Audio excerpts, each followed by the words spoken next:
Esto para mí puede ser uno de los primeros vídeos virales de la historia. ¿Cómo la misión más importante de la historia de la humanidad la vas a dejar al azar? Entonces, lo que nos han puesto, ¿qué es? Un director americano de la época no te hace este encuadre. ¡Nunca! ¡Jamás! No, pero en el 69 ya tenía la tecnología para producir ese sol. Me parece que es porque traje Micheluz, pero se ve una. No, hombre, pero pues si se ve una, ¿por qué no se ve ninguna más? Con los pedazos de guantes que tenían, lo que no podían hacer es cambiar el diafragma. Cogieron las imágenes que interesaban, rodaron otras partes en las que le habían fallado, las recrearon en el desierto, montaron y dispararon. Y la comunicación de radio que iba sincronizada también. Estaba todo ensayado, ¿no? ¿Cuánta gente habría hecho falta para realizar algo así? Mucha gente no ha dicho nada. Los nietos, los hijos... Es imposible ocultar eso. Lo grabaron 25 veces antes de llegar. Y a la llegada la falseamos. ¿Cómo se iban a arriesgar a que uno de los mayores descubrimientos de la humanidad se descubriera que era un montaje? Estamos ante un logro técnico muy superior que llevará a un tipo a la luna. Estas imágenes están grabadas en la luna. ¿En el año 69 se podía recrear la llegada del hombre a la luna? Sí.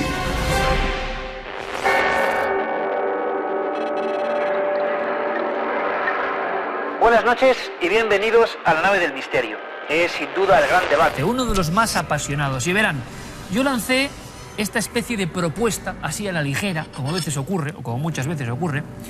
Nuestro equipo de imagen lo han visto enzarzado en la polémica, a favor, en contra, y quién mejor que los ojos de este programa, los que hacen el grafismo, los efectos en 3 dimensiones que ustedes disfrutan, los que realizan, los que iluminan, bueno, todo eso en una especie de caos. No se ponían de acuerdo.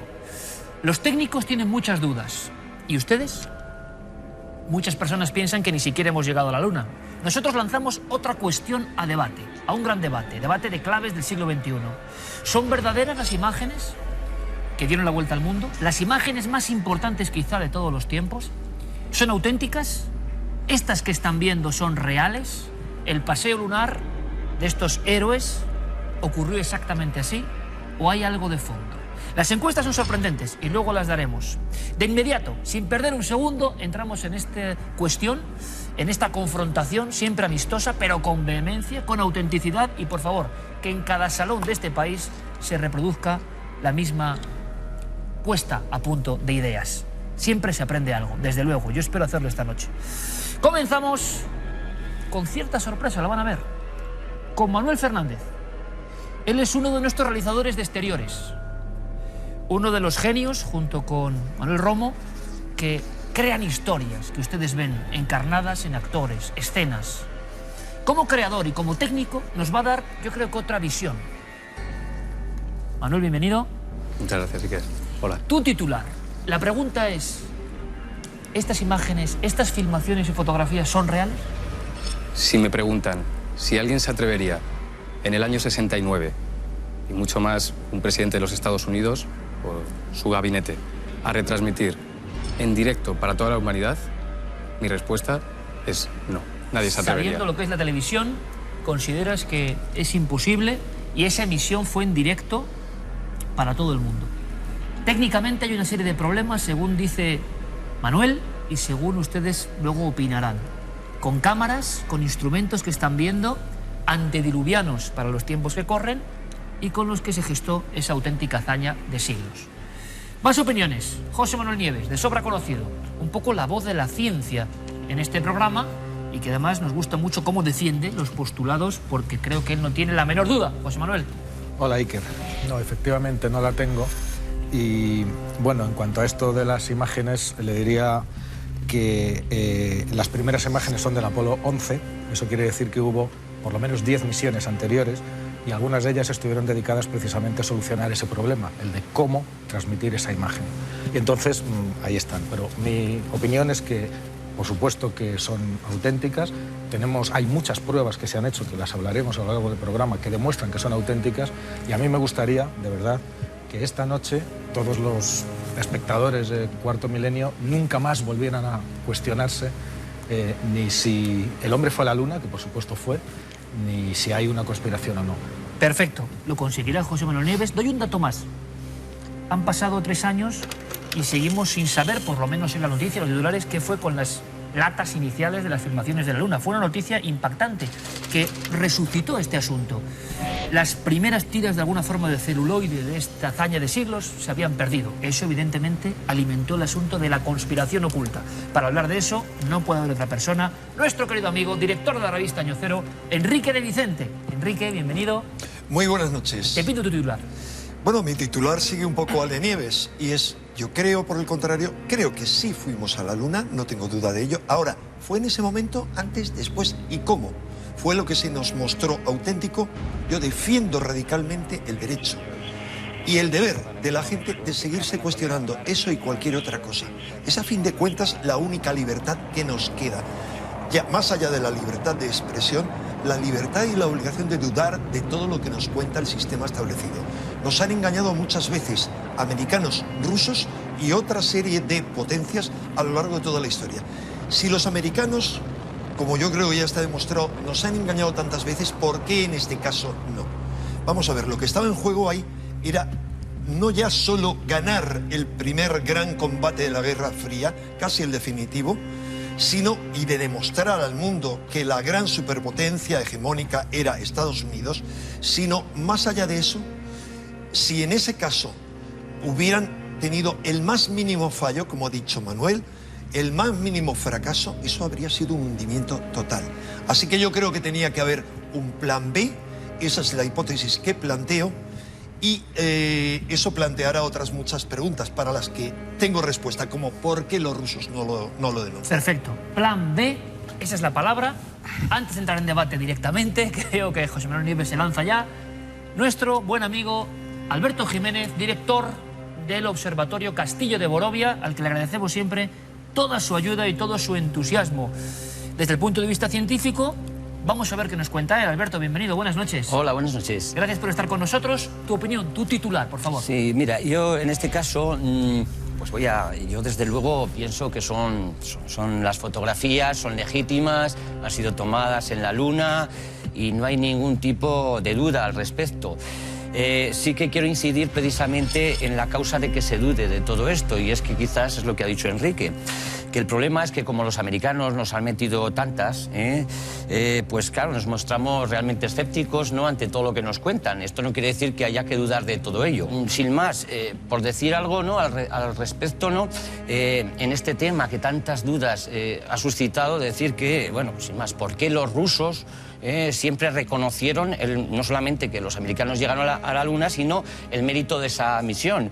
Y bueno, pues vayamos directamente, porque decía Enrique que esta es una de las cosas, ¿verdad? Y empezamos el debate, Alberto. Esta es una de las cosas que más se ha argumentado en contra de la conspiración, de quienes creen que pudo haber plan B o trampa. Y empezamos el debate. Que los rusos, por ejemplo, no informaron, denunciaron el posible fraude. ¿Y tú por qué pensabas eso, Enrique?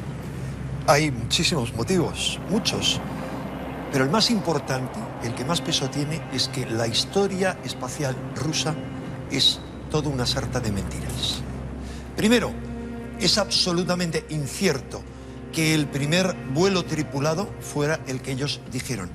Anteriormente a supuestamente salir al espacio Yuri Gagarin, un personaje desconocido y con poquísimas horas de vuelo y menos horas como paracaidista, al menos hay constancia de que hubo 10 personas, antes e inmediatamente después, que murieron en el espacio. Al menos hay referencia de 10 astronautas rusos. Si lo cuestionáis, podemos luego aportar las evidencias. No sé si estás de acuerdo con eso. ¿Pero qué tiene que ver, Enrique, esto para centrarnos sigo diciendo, sobre pues su Gagarin, hay en torno... suficientes evidencias de que Gagarin no fue el primero que salió del espacio, es más, ni siquiera salió. Él además perdió la conciencia, no pudo saltar. Nada de esto demuestra nada, porque no, estamos perdona, demuestra que han mentido. No, pero estamos que han mentido unos y otros. Estamos en la edad heroica de la astronáutica, en la que se estaban haciendo las primeras experiencias. Eran los primeros que salían de la Tierra y que iban a hacer un vuelo espacial. Es decir, había dos bloques. Pongámonos en el mundo de los 60, dos bloques enfrentados, estábamos cerca de la crisis de los misiles de Cuba. Era el reloj nuclear del peligro estaba cerca de las 12 y a punto de estallar. Se hablaba Pero Enrique lo que mantiene, por tanto, es que ambos mentían y se Uno, guardaban en el el secreto. 69 se borraban el en secreto. ese contexto... Y en el 69 había un No, pero presidente en ese que ha sido contexto- el más honrado de la historia de Estados Unidos. Enrique, que se llamaba en Richard ese- Nixon. en ese el con- más honrado y menos mentiroso. Enrique, en ese contexto, una victoria tan aplastante como la de los americanos no habría sido tragada por los rusos. Eso es por esto es sociología de la política. No había sido admitida ni tragada por los rusos si llega a ser mentira. Pero es que hay más cosas. Perdón, ¿te puedo replicar a eso cuando me permita, Iker? Sí, pero... Sí, ya. Sí, muy simple. ¿Por qué no haber sido tragada si primero yo he sostenido en todo momento que llegaron a la Luna, no sé si inmediatamente antes, y tendría que explicar por qué inmediatamente después? Hay muchos motivos. ¿Por qué antes? Como han hecho los rusos. Los rusos siempre anunciaban un hito cuando lo habían logrado anteriormente a costa de diferentes ¿Sabes muertos. que el mismo día que aterrizó el Apolo 11 en la Luna, ese mismo día Estaba una llegó a cápsula la soviética. Luna, llegó a la Luna una cápsula rusa. Sí, estaba Llegó una sobrevolando, misión rusa, pero no solo y eso. No estaba tripulada, pero querían dar un golpe de efecto. Fíjate hasta dónde llegaba la rivalidad. Y era una nave que tendría que haberse posado en el mismo lugar, es decir, se tendría que haber visto por las cámaras de los americanos, en la misma zona en la que se posó el Apolo 11, recoger muestras automáticos y volver a la Tierra con ellos. ¿Tú sabes ¿Qué que pasó? ahí hubo un problema Que hubo- grave entre los dos? No, ahí lo que pasó es que esa nave se estrelló. Se estrelló a unos cuantos kilómetros, pero en la Luna. Se estrelló en la Luna. Es decir, fue el último intento ruso, que fue en el mismo momento de la llegada de los americanos, por tener esa primera... Esa visión que esa es Dejarme hacer totalmente una cosa. incompleta, pero ese sería otro debate. Hubo un viaje del máximo responsable americano a Moscú para pedirle que dejaran de hacer las maniobras que estaban haciendo porque podrían provocar un grave accidente. Eso está bien Vale. documentado. Bien, Pero bueno, llegados a hubo este mil punto, contactos. vale, Guerra Fría queda muy claro, y según Enrique de Vicente en este caso, mentira compartida y los trapos se mentira lavan compartida dentro. y con pruebas que no podían negar. Perfecto, Es pero... irrelevante todo No, eso. no es Exactamente, irrelevante. pero, Absolutamente. vamos No a lo hacer es. aquí, según Enrique de Vicente, hay una mentira, repito, compartida por ambas superpotencias. Vamos a hacer una cosa que es irnos un poco a la técnica. Manuel, tú nos puedes explicar las grandes dudas para hablar ya directamente, cada uno que piense lo que quiera, si era una mentira compartida o, como dicen ellos, sobre una batalla lógica y real. Manuel, Yo lo es que a que- ti como realizador te llama más la atención de lo que son las filmaciones, para entrar a valorar precisamente ese momento mítico. Yo es que creo que está muy bien en este debate empezarlo con el contexto sociopolítico, hablar de la carrera aeroespacial, saber en qué sitio estaban los estadounidenses que iban por detrás, supuestamente por detrás de los soviéticos, pero nos estamos alejando un poco de lo que aquí interesa. Realmente aquí la cuestión es, estamos hablando del año 69, una retransmisión desde la Luna a 400.000 kilómetros a nivel mundial. Entonces, yo creo que si el debate va sobre las imágenes del hombre en la Luna, aparte de ponernos en contexto sociopolítico, creo que es muy importante ponernos en contexto tecnológico y televisivo. ¿Y qué es lo que te chirría a ti? Por ejemplo, yo te he escuchado decir que para hacer cuarto milenio Claro. las pasamos canutas en ocasiones y como en todo ocurren fallos, cosas, en el 2011. Claro, cuarto milenio somos una plantilla de 50 personas. 50 personas que, vamos, desde mi punto de vista estamos a primer nivel, a nivel audiovisual en España. No hay semana, estamos hablando de grabar un programa semanal de 2 horas, no hay semana que no tengamos un problema de realización, un problema de grafismo, un problema de sonido, un problema de un material de archivo. Eso me lo imagino. ¿Puedo hacer una pregunta? Perdóname un segundito, por favor. 42 años después. Pongamos que todo es perfecto, que todo está ensayado, como tú has dicho. Perfectísimo. Esa señal tiene que salir del módulo lunar, tiene que atravesar la, creo que es casi inexistente, atmósfera lunar. No hay atmósfera. Muy poquito, ¿no? O no hay. Atravesar 400.000 kilómetros, supuestamente hay radiaciones en el espacio que afectan mucho a las señales en la Tierra. Me imagino que en el espacio también pasaría. Atravesar la atmósfera terrestre y lo recogen 3 repetidores, que creo que, si me he informado bien, Australia, cerca de Canberra, Madrid y California. Madrid estaba de apoyo, el Robledo de ¿Y Chabela. qué quieres decir con todo este arsenal de datos? A lo que voy. Manuel? Que es inconcebible que no haya un solo fallo. Pero es que además, no solo eso, sino que había un problema meteorológico. Es que nosotros nos enfrentamos cada semana a 1000 problemas. En el año 2011, y hay 1000 problemas, lo vemos siempre, conexiones que se caen, gente que le cogen hablando fuera de micro, cámaras que están desenfocadas, desencuadradas. Entonces, para más INRI, resulta que el que tiene que recoger la señal en ese momento, que es Canberra, hay un huracán que no saben si se va a retransmitir o no. Vale, yo lo pongo todo en conjunto. Y es como, año 68, en ese momento, con todas las dificultades técnicas, vas al presidente de los Estados Unidos y le dices que van a retransmitir en directo para toda la humanidad una tecnología que está en pañales, que a nivel realización y todo, casi no se ha retransmitido en directo para toda la humanidad. Le dices que se tiene que arriesgar a hacer el mayor ridículo de la historia de la televisión, ya sea porque hay algo que no está previsto, se puede tropezar Armstrong, se le puede romper la escafandra, se puede asfixiar en ese momento. Puede haber un huracán y tienen que meter barras. ¿Y quieres decir, Manuel, por lo tanto, que había un plan B? Que había un plan B, claro. ¿Y que esto puede estar grabado en otro sitio? Puede estar... Yo lo que sé, eso, si me dicen que es la Luna y está grabado en la Luna, es un axioma. ¿Por qué?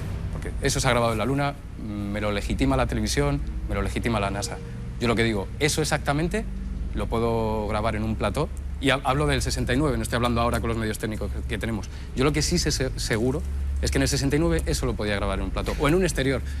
Vale, vamos a ver. Solamente una cosa. Hay que recordar una vez más que el dueño del negocio, en ese momento del imperio, era un presidente que se llamaba Nixon, cuyo sobrenombre histórico todos estaréis de acuerdo que era el tramposo. Es decir, veamos quién era el jefe del invento. Segundo, el jefe de la NASA era Wernher von Braun, criminal de guerra nazi, SS, y que había conducido a la muerte a miles de personas, seleccionándolos él mismo. Sí, eso está documentado. En los campos de concentración para llevarlos a Peenemünde. Y que junto a él otra serie de criminales de guerra nazis que si hubieran sido juzgados en Nuremberg habrían sido ejecutados, fueron salvados por la operación Paperclip y otras y rehabilitados como grandes adalides de la paz. Y así siguiendo.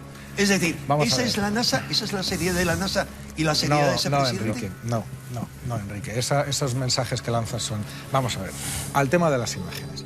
En el año 69 ya se habían lanzado sondas espaciales. Se habían hecho muchísimas pruebas, y sobre todo, desde el año 61, que fue cuando Kennedy lanzó el programa de Iremos a la Luna, una de las obsesiones, había un departamento de la NASA, era precisamente ese, el de la emisión en directo. Como te digo... Que debe ser algo dificilísimo, según se ha contado Manuel, debe ser algo increíble para que salga sin un fallo, hay que decirlo, ¿no? Dices, mandar una señal televisiva a 400.000 kilómetros, 350.000, que es a la distancia que está la Luna, bueno, ahora las estamos recibiendo de Marte, que está a millones de kilómetros. Las estamos recibiendo de Júpiter, que está a miles de millones de kilómetros. Pero, y en el año 69, entonces, eso, lo que me estás diciendo es que entre el año 69 y el año 73 hubo 6 misiones que llegaron, los 6 Apolos, del 11 al 17. Todas mandaron imágenes. Me estás diciendo que ninguna es verdad.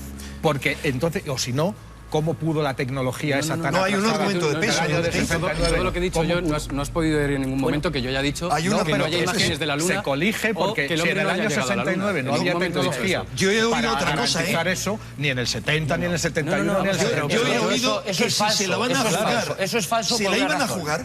Pero vamos a ver. Es falso por una razón, y lo voy a explicar. Que haya plan B, y déjame acabar esta frase, por favor. Que haya plan B o que tuvieran un plan B, no te lo discuto. Puede ser. ¿Cómo puede ser? ¿No te parece lo único inteligente? Vamos a ver, puede que hasta sí, pero lo único que me importa es que ¿hay otra opción que no sea estúpida? Enrique, no utilizaron ese plan B. Porque estas imágenes... ¿Por qué lo sabes? ¿Por qué lo sé? Por clarividencia. En ningún momento fue necesario. Porque crees en los sacrosantos señores de la NASA. Vamos a ver, yo solo creo en la ciencia y en lo que me demuestra la ciencia. Perdona, en la ciencia oficial. Pero perdóname, es que no hay ciencia. Estás hablando de la NASA. No, vamos Enrique, a ver. La verdad hay ciencia y tecnología alternativa. La verdad entre otras cosas. Y es muy tozuda. Hagamos un pequeño... Un momento. Alberto, tengo que ver aquí yo orden. Enrique, solamente hay una... Que si no, os enzarzáis en... Sí, simplemente hablando un poco de las dificultades técnicas a las que tú aludes, no son tales. En el año 69 no son tales para nada. Ha habido ya varias misiones lunares, precisamente la Lunik 9, misión soviética, en 1966 fue la primera sonda que logró retransmitir imágenes de la Luna. Y desde entonces hubo varias misiones televisiones que con éxito consiguieron transmitir esas imágenes. Realmente no es tanto problema. Igual que, efectivamente, como has dicho, tanto imágenes como de radio como de televisión estamos recibiendo ahora mismo. Yo, con una antena simple y normal desde el observatorio, soy capaz ahora mismo de captar las señales de radio de Júpiter, y esto con una antena que podemos hacer de fabricación casera. No es tal ese problema que estamos hablando. Igual es que no me he sabido explicar bien. Yo lo que quiero decir, o mis compañeros en el 2011, somos todos muy torpes. Hay tantos factores en un directo, y más en el año 69, en el 2011 también, hay tantos factores que se escapan de control, pero por el hecho de que es un directo, que si tienes un plan B, lo que hablábamos del plan B, primero, no sé cómo cortarías la señal y pasarías ese plan B sin que se notara. Yo utilizaría el plan B desde el principio. Pero esa es mi opinión. Pero a lo que voy, en un directo, yo no estoy hablando que técnicamente mantengo, que es muy difícil técnicamente, pero es que en 2011 muchos directos son muy difíciles técnicamente y se necesita mucha gente muy formada para hacer un directo y para hacerlo bien. Y aún así tienen muchos problemas muchas veces. Muchos problemas que a veces se ven en la pantalla, muchas veces no los vemos en la pantalla, se ven en el control de realización. Manuel, tú argumentabas, permíteme, pero yo estamos viendo las imágenes de fondo y claro, lanzo dos preguntas que ahora mismo Carmen nos va a dar más claves. ¿Por qué esto cala tan hondo? ¿Por qué cala tan hondo, ¿no?, en la mentalidad general? ¿Por qué hay esta discusión que vemos aquí, que vemos en nuestro equipo? Nuestro equipo de imagen se marchaba a casa, luego sigue trabajando y seguían discutiendo. Te respondo. ¿Y por qué la gente, Enrique, permíteme, por qué la gente tiene esto como que no se lo acaba de creer, o sí o no, muy enfrentado? Vemos las imágenes y nos damos cuenta, como dice Manuel Fernández, que claro, podría ser en un plató. Una pequeña cosa, Enrique, antes de que me comentes eso. Tú decías, para poner otro elemento, que en el 2011 recibimos imágenes de Júpiter o recibimos imágenes de Marte y están llenas de drops o pequeños fallos, de cortes en la emisión, porque esto era perfecto. Es un poco lo que te he escuchado. No es perfecto, no es perfecto. Es perfecto como Hombre en la Luna, es perfecto. Sí, bueno, pues como Hombre en la Luna es perfecto. No se ve con una gran calidad, pero se ve bastante bien. Claro, lo que no sería, que también entra mucho siempre en el debate del Hombre en la Luna, lo que no sería perfecto es 2001, ¿sabes lo que pasa, 2001, una odisea en el espacio, un año antes. Esto es perfecto para Hombre en la Luna. Décadas con la historia de que las imágenes son falsas, de que las sombras, de que la bandera, de que el reflejo, de que el no sé qué. Todo eso, y ahí te contesto, Enrique, por eso digo que son de verdad, es tanto tiempo diciendo que es mentira, que ha habido tiempo de sobra para que especialistas con los mejores medios, porque vosotros habéis estudiado las imágenes, pero yo lo que me gustaría que hicierais, si de verdad queréis decir esto, es que lo reprodujerais. Es decir, ha habido equipos, de los mejores equipos de televisión del mundo, de especialistas, de efectos especiales, que se han ido a reproducir en la misma escena, con exactamente las mismas condiciones, con la misma iluminación, en cámaras de vacío de la NASA, que les ha prestado para que hicieran esas experiencias, para que consiguieran sacar estas imágenes. Y no las han podido sacar. ¿Y sabes por qué no las han podido sacar? Porque hay factores de movimiento, cuando estás en ingravidez, en la luna y tal, que son imposibles de reproducir. Y han probado con ganchos, han probado en cámaras de vacío, lo han probado de todas las maneras. Y todos los argumentos, y si me dejas muy brevemente, los principales argumentos que se han utilizado para que estas imágenes sean falsas, con tres cositas muy fáciles, os los voy a demostrar científicamente, Enrique, uno por uno, que no son así. Quiero decir, se han reproducido esto tantas veces y no existe, a día de hoy y 40 y tantos años después, ni un solo científico, ni uno solo en todo el mundo que cuestione esto. Eso es totalmente incierto. No es incierto. Tú me das una lista de gente que no ha publicado nada nunca en su vida, como haces siempre. Y entonces es lo que haces siempre, Enrique. Eres el santo pontífice de la santa ciencia. No, señor. Hay científicos que disienten de esa santa ciencia que tú planteas. Bueno, pues entonces, la ciencia no es santa. La ciencia no es santa. Hay científicos sinvergüenzas. Pero la ciencia en sí les queremos nombres de esos científicos. Y segundo, grandes fotógrafos como Michael Light, entrevistado, ha dicho las inconsistencias que había en imágenes. Y te digo, la NASA tiene unos medios poderosísimos. Es más, ellos son los que están del lado correcto de la historia. Enrique, yo me sitúo al otro lado. ¿Tú crees que el Apolo 11 llegó a la Luna? ¿Tú crees que el 22 de julio del año 69 el Apolo 11 llegó a la Luna? ¿Sí? Lo dudo totalmente. Que ese día, yo digo, dudo que fue la primera vez que llegaron, lo cuestiono totalmente. O sea, que ya habían llegado para ti. Creo que o pudieron llegar antes como hicieron los rusos, pero perdona, estamos hablando, tú has dicho muy bien, En ese caso estamos hablando de creencias. ¿Qué podría decir hipótesis? Pero tú me podrías decir una hipótesis, no es eso. Pero tú sabes lo que es. Lo que yo te digo es que la versión que se nos mostró no podía ser una versión auténtica, entre otras cosas, porque el mínimo fallo, y podía haber habido miles, como los tuvieron los rusos, hubiera sido un fracaso total. Mira, y los Pero falló grande. Un momento, Enrique, un momento simplemente. Yo le decía a Enrique, y seguimos ahora con el apasionante debate, ven que este tema... dejábamos una pregunta pendiente, ¿por qué cala tanto, Enrique? Me vais a responder y vamos a seguir con el debate con unos datos, una encuesta express, de nuevo, en apenas unas horas. Hemos lanzado la pregunta al aire y además Carmen creo que nos va a recordar algunas otras encuestas que se han hecho en diferentes países. ¿Cómo está el patio? Y ahora nos preguntaremos por qué. Pues sí, queremos saber los resultados. Hemos emitido una pregunta. ¿Son verdaderas las imágenes de la llegada del hombre a la Luna? La gente ha votado y ha opinado sí que son verdaderas esas imágenes, un 47,6%, y no, esas imágenes serían falsas, lo cree un 52,4% de la audiencia. O sea que en este caso ganaría el no. Esas imágenes no creen que sean verdaderas. Pero sin duda la encuesta quizá más apretada de la historia de nuestro programa, que no hace sino reflejar la enorme división que existe en la población. Sí, se han hecho otras encuestas a nivel mundial. Vamos a poner algunos países. En Estados Unidos, por ejemplo, Fox emitió una encuesta parecida a la que hemos realizado nosotros en febrero del año 2001. Y el 20% de los encuestados creían que no habíamos llegado a la Luna. En Rusia, por ejemplo, el 28% de los encuestados decían que esas imágenes eran un fraude. Y en el Reino Unido, en el año 2009, el 25% de los encuestados creen que el hombre no llegó a la Luna. Y en esa misma encuesta, solo el 25% estaba seguro del alunizaje. Ahí está. También, Iker, hemos puesto en Facebook y en Twitter, en la nave del misterio, esa misma pregunta para ver qué opinaba la gente. Y se ha generado un verdadero debate. Y yo lanzo las cuestiones que nuestro público, a su vez, nos emitía. Por ejemplo, Claudia Bray dice, ¿puede ser tan verdad como mentira porque nunca se volvió a ir a la Luna? Le replican enseguida, ¿quién dice que no se ha vuelto a la Luna? Públicamente, dice otro, en este caso Isa Bárcenas, no se ha vuelto a ir.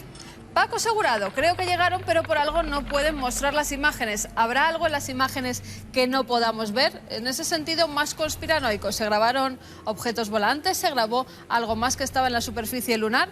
Carmen Sánchez, hay algunas cosas que no cuadran. Yo pienso que llegaron, pero que las imágenes están manipuladas. Creo que los alemanes y los rusos llegaron antes que los americanos y que por eso no son reales las imágenes. Lo decía Luis Gallego. Las imágenes son verdaderas, lo que no es verdadero es que Estados Unidos estuvo en la Luna. Y tenemos también la opinión de la calle. Y tenemos también nuestras cámaras que han bajado hasta la calle, en este caso en Madrid. Hemos sacado las cámaras para que ustedes opinen y nos digan. Está también, Iker, muy dividido. Temas conspiranoicos y también personas que opinan que nunca hemos llegado a la Luna. Pienso que es verdad que el hombre ha llegado a la Luna, pero que esas imágenes que salen son un montaje. Yo creo que son reales. Pero creo que son reales porque si fueran falsas se hubieran hecho mucho mejor. Hombre, yo creo que son falsas. O sea, nunca lo creí. Hombre, creo que son verdaderas, ¿no? No tengo nada para pensar lo contrario. Dudo por el hecho de que por qué no han vuelto a ir. Yo creo que son verdaderas. Sí, porque además creo que se ha demostrado que sí, que el hombre ha estado allí. No creo que en la época en la que fueron hubiese los medios suficientes para ir hasta allí. Y hoy en día la gente no vaya con muchos más medios que hay. De nuestro set o módulo casi lunar informativo nos llegan todos estos datos. Datos a viva voz, datos digitales, encuestas. En el fondo, repetimos, esa confrontación que existe. Muchas cuestiones, incluso van un poco más allá. Si se rodó algo que se tuvo que ocultar. En fin, yo no digo nada, lo dicen nuestros especialistas. ¿Por qué no se ha resuelto este asunto que se debería científicamente haber resuelto? Pero es por desconocimiento, Iker, de verdad. Es por desconocimiento porque cualquiera que se quiere tomar la molestia de mirar, porque los datos son públicos, de mirar de verdad y de mirar las críticas que se han hecho a estas imágenes, una por una, y las respuestas que se han dado con científicamente probadas, verán que es muy sencillo. Yo, si luego me dejas un minuto, yo creo que en un par de minutos puedo responder a todas las críticas una por una. Venga, para que se entienda. A ver si es verdad. En este momento, ¿quieres que lo hagamos? Bueno, pues mira, pues por ejemplo, se habló del tema de las sombras, que si hay una única fuente de luz, las sombras salen divergentes. Entonces dice, eso es que había dado varios tipos de iluminación. En fin, mira, me he traído. Cualquiera lo puede hacer en su casa. Estos son 2 paquetes de tabaco, ¿vale? Y los pongo aquí. Y si podemos bajar esta iluminación un momento, la bajamos. Eso ya no sé si será posible. Pues no sé si es posible. Sí, pero vamos, eso es un argumento que... Absolutamente, pero para que lo haga todo el mundo en su casa, de verdad. Entonces yo cojo una fuente de iluminación que no es el sol, pero que tampoco esto, y lo coloco aquí. Fijaros en las sombras. ¿Son paralelas? Iker, contéstame, ¿son paralelas? No. No son paralelas. Sí, pero no es estoy de acuerdo totalmente, pero es mucho más lejano. ¿A cuánta distancia está? Vale, y si yo tuviera un foco... Es que el sol está un poco más lejos de la luna. Si yo tuviera un foco lo suficientemente potente como para hacerlo aquí, pero se ha hecho, por eso lo estoy reproduciendo de juguete, pero se ha hecho. Y si yo tuviera un foco lo suficientemente potente como para colocar lejos, lo que sucedería es esto.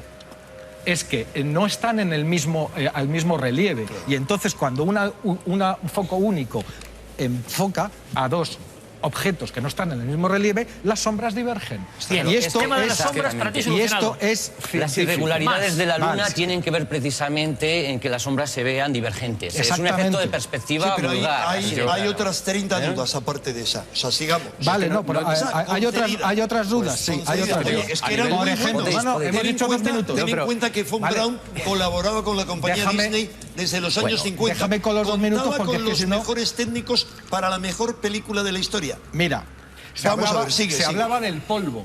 Que se veían en estos vídeos a los astronautas andar y resulta que el polvo, sin gravedad, caía al suelo. ¿Es lógico? ¿Por qué es lógico? Si no tiene gravedad, ¿por qué no vuela el polvo? A ver, explicándome. No, dímelo tú, si es claro. No, pero tú eres el que estás diciendo otra. Es que yo te voy a argumentar en contra de eso. Porque como no hay atmósfera, no hay rozamiento. Y como no a igual rozamiento, y eso lo dijo Galileo, a igual rozamiento 2 objetos caen exactamente a la misma velocidad. ¿Y un cráter?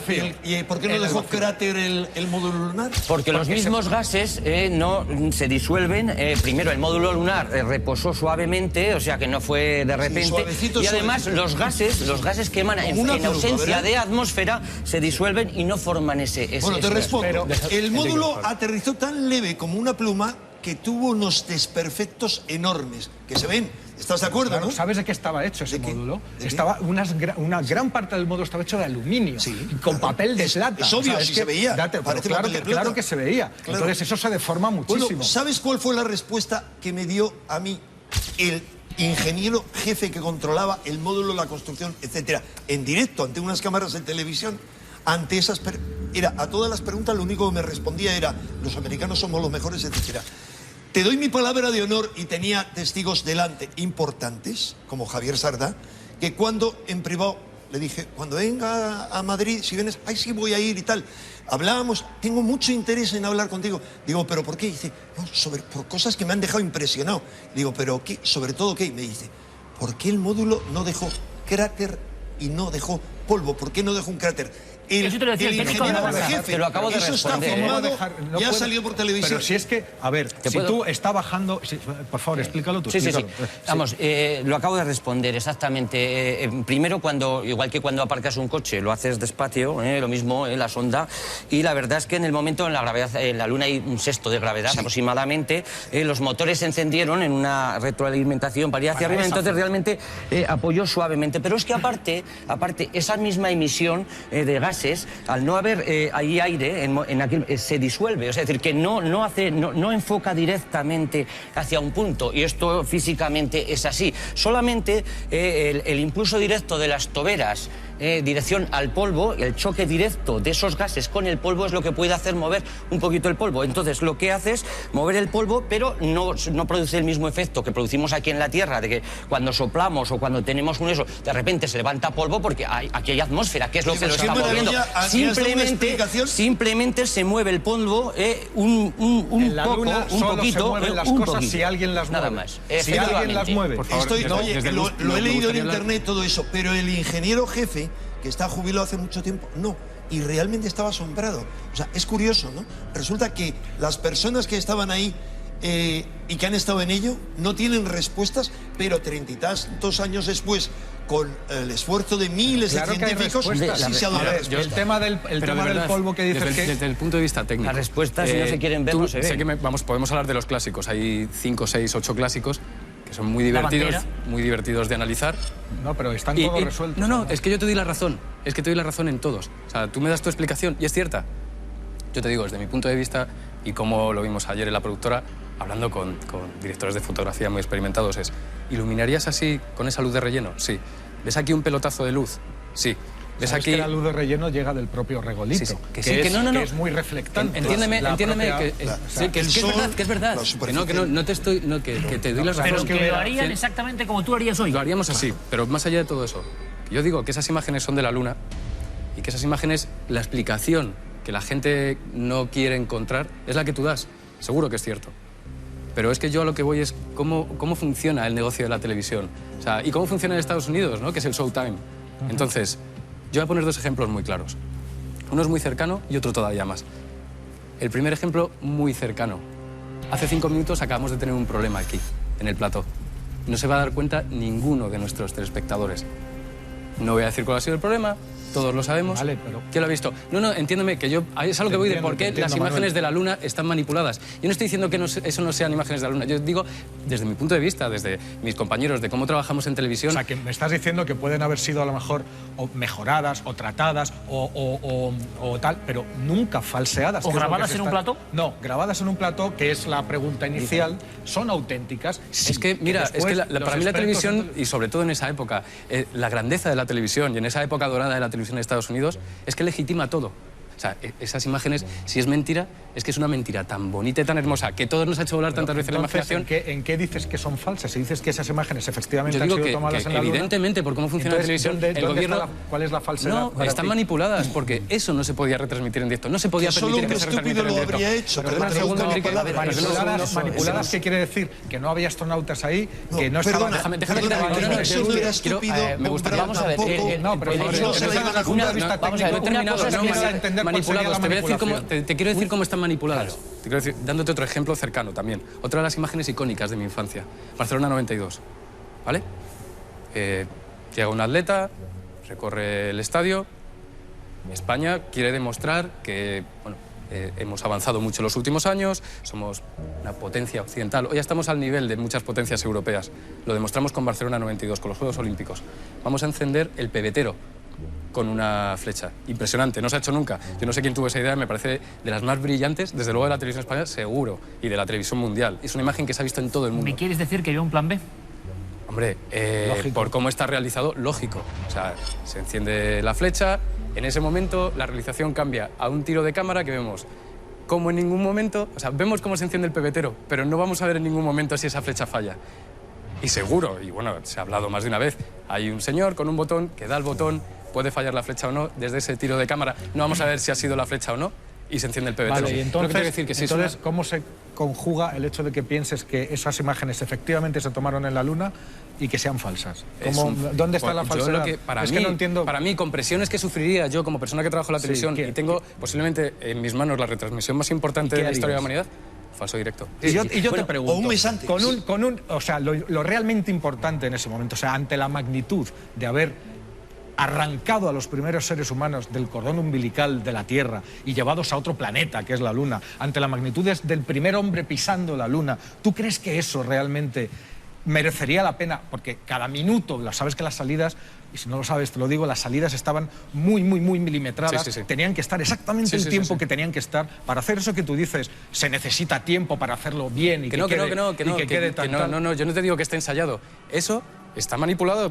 Muchas veces las imágenes que nos llegan, tanto mías como otros compañeros, no son todo lo buenas que deberían. Pero hay una cosa que se llama edición. En este caso tampoco. En este caso lo que me decías de la magnitud, buenas. perdona, Iker.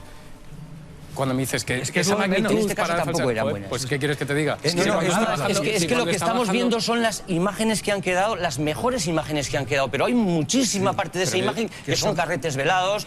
Vamos a eso, por favor. ¿Y dónde ¿Qué ha están los pasado originales? con los originales de la Luna? La noticia que daba la vuelta al mundo, y les traigo aquí, es que encima, si hay polémica sobre una filmación en la historia y lo están viendo, es sobre la del Apolo 11. Polémica. y ocurre que parece, dicen, comentan, que los originales han perdido.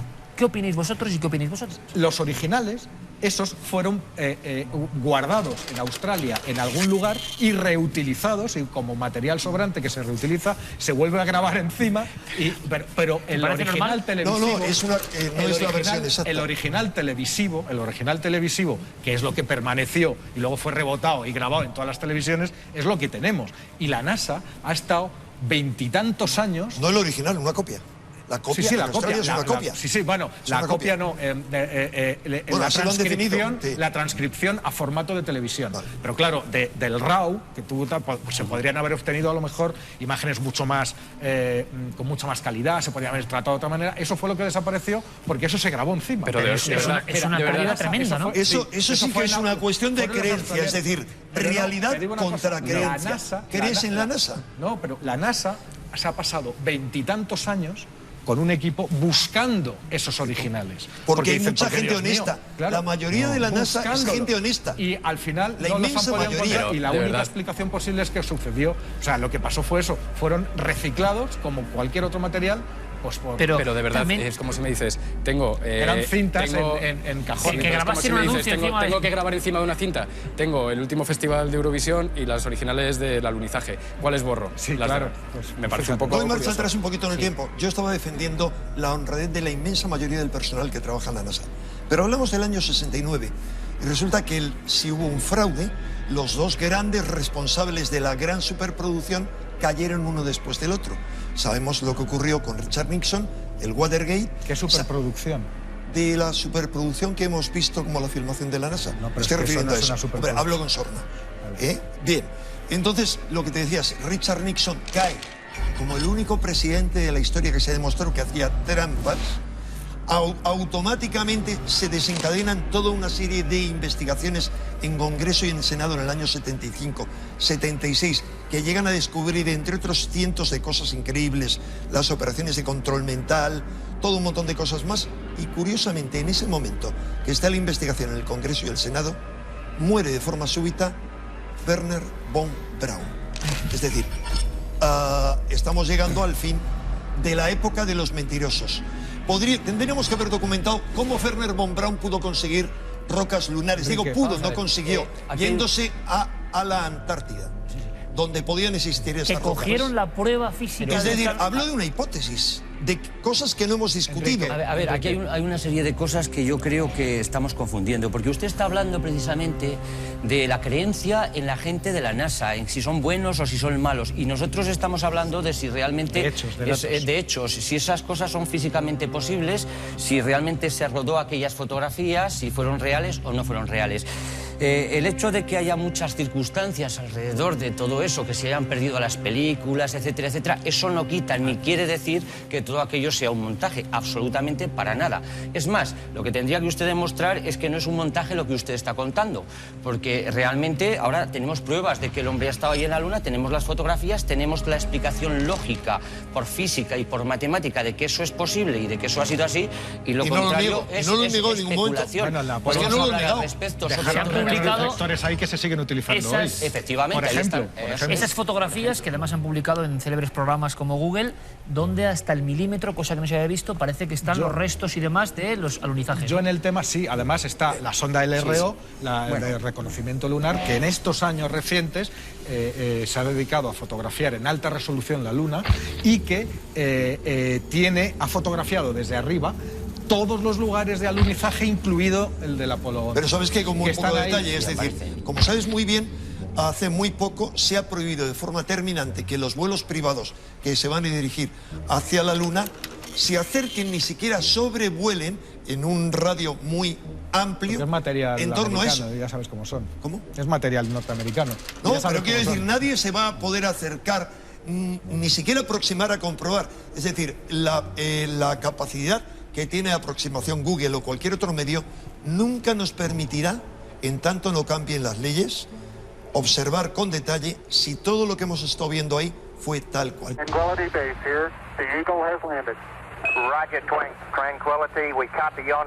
Manuel, por desgracia, Manuel, Enrique, Alberto, José Manuel, no hay tiempo para más. El tema da para un programa monográfico, evidentemente. Y me da a mí la impresión de que ahí fuera va a seguir absolutamente Me temo que sí. irreconciliable la postura. Nuestros amigos han opinado libremente. Gracias a los cuatro, de verdad. Muchísimas gracias por la vehemencia, por los datos, por la postura y por lanzar a las casas de toda España y todo el mundo ya esta cuestión que vemos que está ahí, que no se resuelve. Continuaremos con futuros debates. ¿Me permitirías una última cosa? Hemos dicho un motivo por el que pudieron trucar las imágenes, pero hay otros. Y es, primero, no mostrar la tecnología verdadera con la que llegaron, que para mí podía haber sido diferente. Y segundo, evitar cualquier posible evidencia extraterrestre en la Luna. No lo digo yo, lo dice José Escamilla tras analizar las Pero escúchame, Enrique. Eso para terminar, ¿no? No, cosas extrañas en la Luna, otra historia es que tocaremos, Enrique. Muchísimas gracias a los cuatro, de verdad. Vamos con otras historias, con otras cuestiones, pero eso sí, con el recuerdo imborrable, como decía Manuel Fernández, de un momento mítico. Momento mítico que ahora ustedes reinterpretarán a su forma, ¿verdad o no? Ignition sequence start.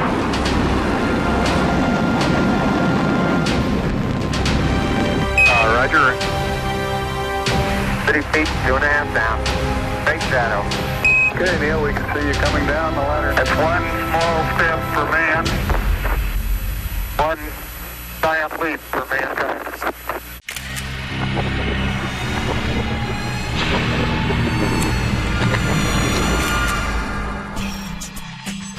Pues sí, que era hablando de la Luna, las filmaciones que tenemos no son de la Luna, o eso creemos. Antonio Gómez Sánchez nos enviaba esta filmación que hizo con un teléfono móvil desde Sierra Morena, en Córdoba, y nos decía que empezaron a ver una luminaria. Se suben a la azotea con unos prismáticos, él, su padre y su hermano, y empiezan a ver cómo empiezan a surgir estas luces. Vemos cómo van cambiando, cómo incluso algunas de ellas se dividen, cómo van surgiendo más luminarias. Parece algunas que parpadean y realmente no sabemos qué pueden ser. Como vemos, debajo de la ciudad está, porque tenemos un punto de referencia. Siempre lo decimos, cuando se graba algo en el cielo, por favor, un punto de referencia, que en este caso sería la ciudad. Pues bien, a muchos metros de altura, ahí está esa luminaria completamente redonda. Parece que tiene algo alrededor. Y luego hay un momento en el que una, la que está abajo, se divide en dos. 17 de noviembre es cuando graban nuestros amigos esta filmación con su teléfono móvil. ¿Ustedes vieron algo esa noche? ¿Nos pueden identificar qué pueden ser estos objetos volantes que por el momento no tenemos identificados? Ya saben nuestras vías de contacto y ponemos a su disposición las imágenes para que nos digan qué pueden ser. Ahí está, mira, se convierte como más grande, se alarga y sale una luminaria pequeñita. Vamos a ver si resolvemos en unas semanas el enigma.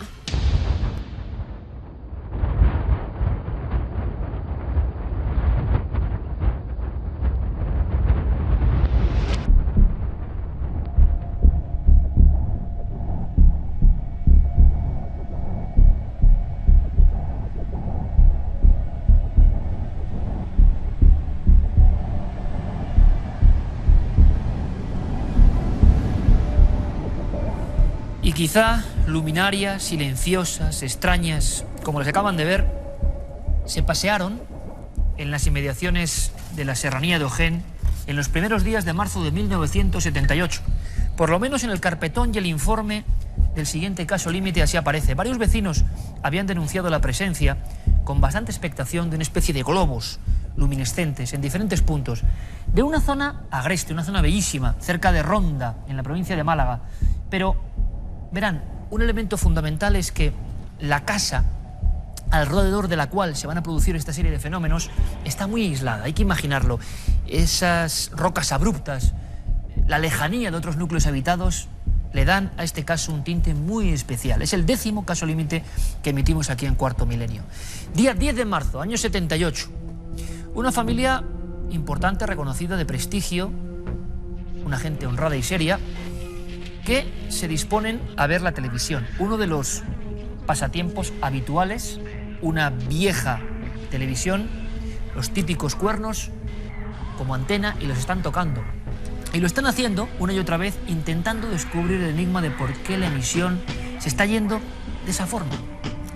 Gradualmente, de pronto, la nieve inundaba lo que es la imagen y la visualización del programa predilecto se estaba convirtiendo poco menos que en un infierno.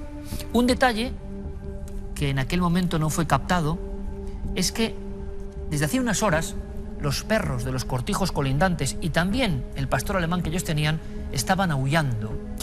Podía ser la luna llena, algún otro efecto de la naturaleza, pero parecían inquietos, agresivos. Hacia las 12 de la noche ocurrió algo. Había una especie como de debate interno de qué hacer con la televisión y el padre, intentando, aferrarse a un último clavo, dijo: voy a subir arriba a manipular la antena. La puerta quedó abierta y a través del umbral, precisamente la hija mayor fue la que oteó hacia las afueras, hacia el campo solitario, la negrura absoluta, y se encontró con un elemento que no debía estar allí. Un intruso.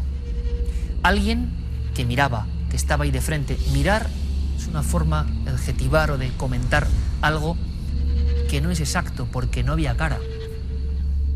Era una simple silueta, fornida eso sí, situada inequívocamente a unos 5 o 10 metros y que parecía estar allí desde hacía mucho tiempo, observando en silencio. Un intruso, un ladrón, alguien que desde luego no traía buenas intenciones. Hubo un momento hasta como de pánico, de gritos: ¿qué ocurre? ¿Qué pasa? ¿Qué has visto? ¿No has visto bien? ¿Estás segura? La madre, que había permanecido un poco ajena, situada junto a una ventana, observó entonces la segunda escena de esta historia. Otra sombra, otro ser, alguien aparecía en el otro lateral, a través de la ventana, con una negrura mayor que la de la noche, pero de perfil. Parecía un autómata. Y esa sensación se acrecentó cuando vio que, como si hubiese sido sorprendido, lentamente, sin hacer ningún ruido, pero también de una forma quejumbrosa o con dificultad, se fue desplazando hasta desaparecer, quizá ocultándose dentro de una roca. Le llamó la atención a la mujer que arrastraba las piernas. Había una dificultad, había algo incomprensible. Entonces ya la familia entró en pánico. Evidentemente, esa noche del 10 de marzo del 78, su cortijo estaba siendo visitado por gente poco deseable. Acto seguido, el padre tomó la escopeta, el hijo una linterna, y ambos tomaron al mismo tiempo la correa del bravo pastor alemán. Caminaron 20 o 30 metros. Salieron en dirección a la oscuridad, intentando dar el alto a esas figuras o a esa única figura. Y es entonces, girando un momento atrás para ver si estaban bien protegidas la madre y la hija, que miraban a través de un cristal, cuando se percatan de que la luz proyecta su chorro luminoso sobre la pared blanca, y sobre esa pared blanca la imagen perfectamente grabada de ese ser, de esa sombra, del intruso. Ahí se produce uno de los momentos más tensos. Ellos no dudan en acercar al perro y después soltarlo para que ataque. Pero los dos hombres, aterrorizados, comprueban que esa figura tiene algo antinatural. No hay cara, parece enfundado en un traje tan oscuro como la madrugada, pero de cintura para abajo no hay piernas. La descripción es complicadísima, absurda, delirante y también terrorífica. Hay dos columnas, dos cilindros, algo que parece maquinario en vez de humano y natural. Quizá por eso se movía de esa manera tan errante cuando fue observado en el lateral del cortijo. El perro ataca, pero a unos 5 metros se frena en seco, notan cómo se asusta, baja las orejas y sale corriendo, como huyendo, como alma que lleva el diablo, de aquella figura que le imponía respeto, temor. Lo mismo hacen el padre y el hijo. Al ver esa escena, corren rápidamente para refugiarse por la parte de atrás, entrando por la puerta trasera para reunirse con su familia. Al día siguiente, muy de mañana, descubrieron que había unas 50 huellas. Algunas parecían de una bestia, de un animal que nunca fue identificado. Los veterinarios intervinieron. No era un oso, no era un lobo. Se le parecía, pero no era. Y al mismo tiempo, junto a ellas, unos cilindros. Quizá el pie de hierro, el pie de autómata, quién sabe. Pero ahí quedó marcado, como rastro de una noche de terror. Y había un elemento más que inquietó realmente a esta familia. Pasó muchas pesadillas con esta historia. Alrededor del cortijo había gatos que habían sido decapitados, otros animales, como un pequeño perro, tenía las patas cercenadas a cuchillo, según dictaminaron los análisis. Había algunos conejos que habían sido abiertos en canal de arriba a abajo y dejadas las dos mitades, es decir, un mapa de lo sádico. y qué clase de sádico o sádicos habían rodeado a esta familia. Nunca lo supieron. ¿Tenía que ver con las luces que esos mismos días eran comentario habitual en la Sierra de Ojén? Lo cierto y verdad es que es un caso absurdo, terrorífico, y aquellas personas, repito, honestas, pasaron muchas noches vigilando el exterior. Pero por fortuna, aquellos seres no volvieron jamás.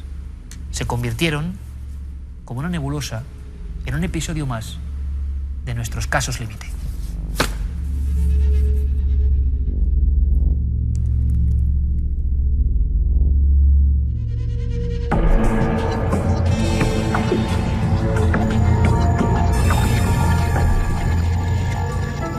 Analizando el comportamiento, la presencia, el aspecto de estos extraños seres protagonistas de los casos límite, podría hasta ser lícito pensar en viajeros del futuro que nos observan, que se aproximan a nosotros, pero ¿con qué objetivo? Les hablo no de ciencia ficción, sino casi de ciencia ya. El asunto del traslado en el tiempo, más allá de las manillas del reloj. Sigue todo eso muy presente como en una nebulosa desde el experimento de los neutrinos. Y ya lo saben, sigue habiendo pruebas, sigue habiendo desconcierto. Creíamos que iban a tardar más en repetir esas pruebas y parece ser que no. Nuevos descubrimientos. El equipo, que en septiembre demostró que los neutrinos son más veloces que la luz, ha llevado a cabo un nuevo experimento y el resultado ha sido el mismo. El nuevo experimento se llevó a cabo otra vez en el detector de neutrinos de Gran Sasso, en Italia, pero se introdujeron pequeños cambios para evitar posibles errores en las mediciones. Esta vez se enviaron paquetes de neutrinos menos duraderos, de apenas 3 nanosegundos cada uno, en lugar de 10 del anterior experimento, y con un intervalo de 524 nanosegundos entre cada haz. La duración de los haces se consideraba una de las razones para un posible error en la medición de los resultados de septiembre.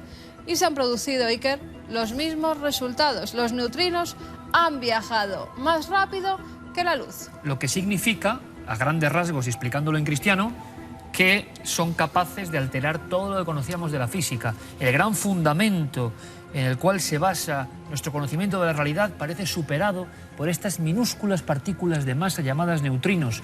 Lo que dijeron los científicos en su día en septiembre, si esto es así, y parece por segunda vez que es así, estaríamos ante la posibilidad increíble de viajar, por ejemplo, al pasado o al futuro. Hay que esperar los análisis que van a hacer tanto en laboratorios de Estados Unidos como en laboratorios de Japón. Dicen que ya si esos mismos resultados salen en esos laboratorios ya no habría ninguna duda. Parece que eso va a ser la gran prueba, una prueba fundamental. Continuamos con mucha más actualidad.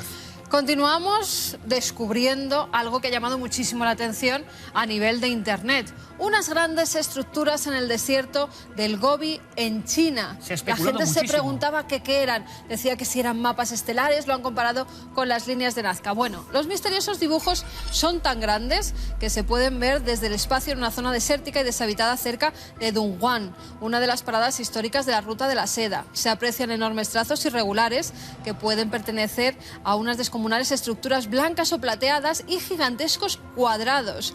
Ya se ha hablado de dibujos parecidos, como decía, los de Nazca, pistas de aterrizaje o extraños experimentos científicos. Pero la hipótesis que cobra más fuerza es que se trata de instalaciones creadas por el gobierno chino para calibrar sus satélites espía.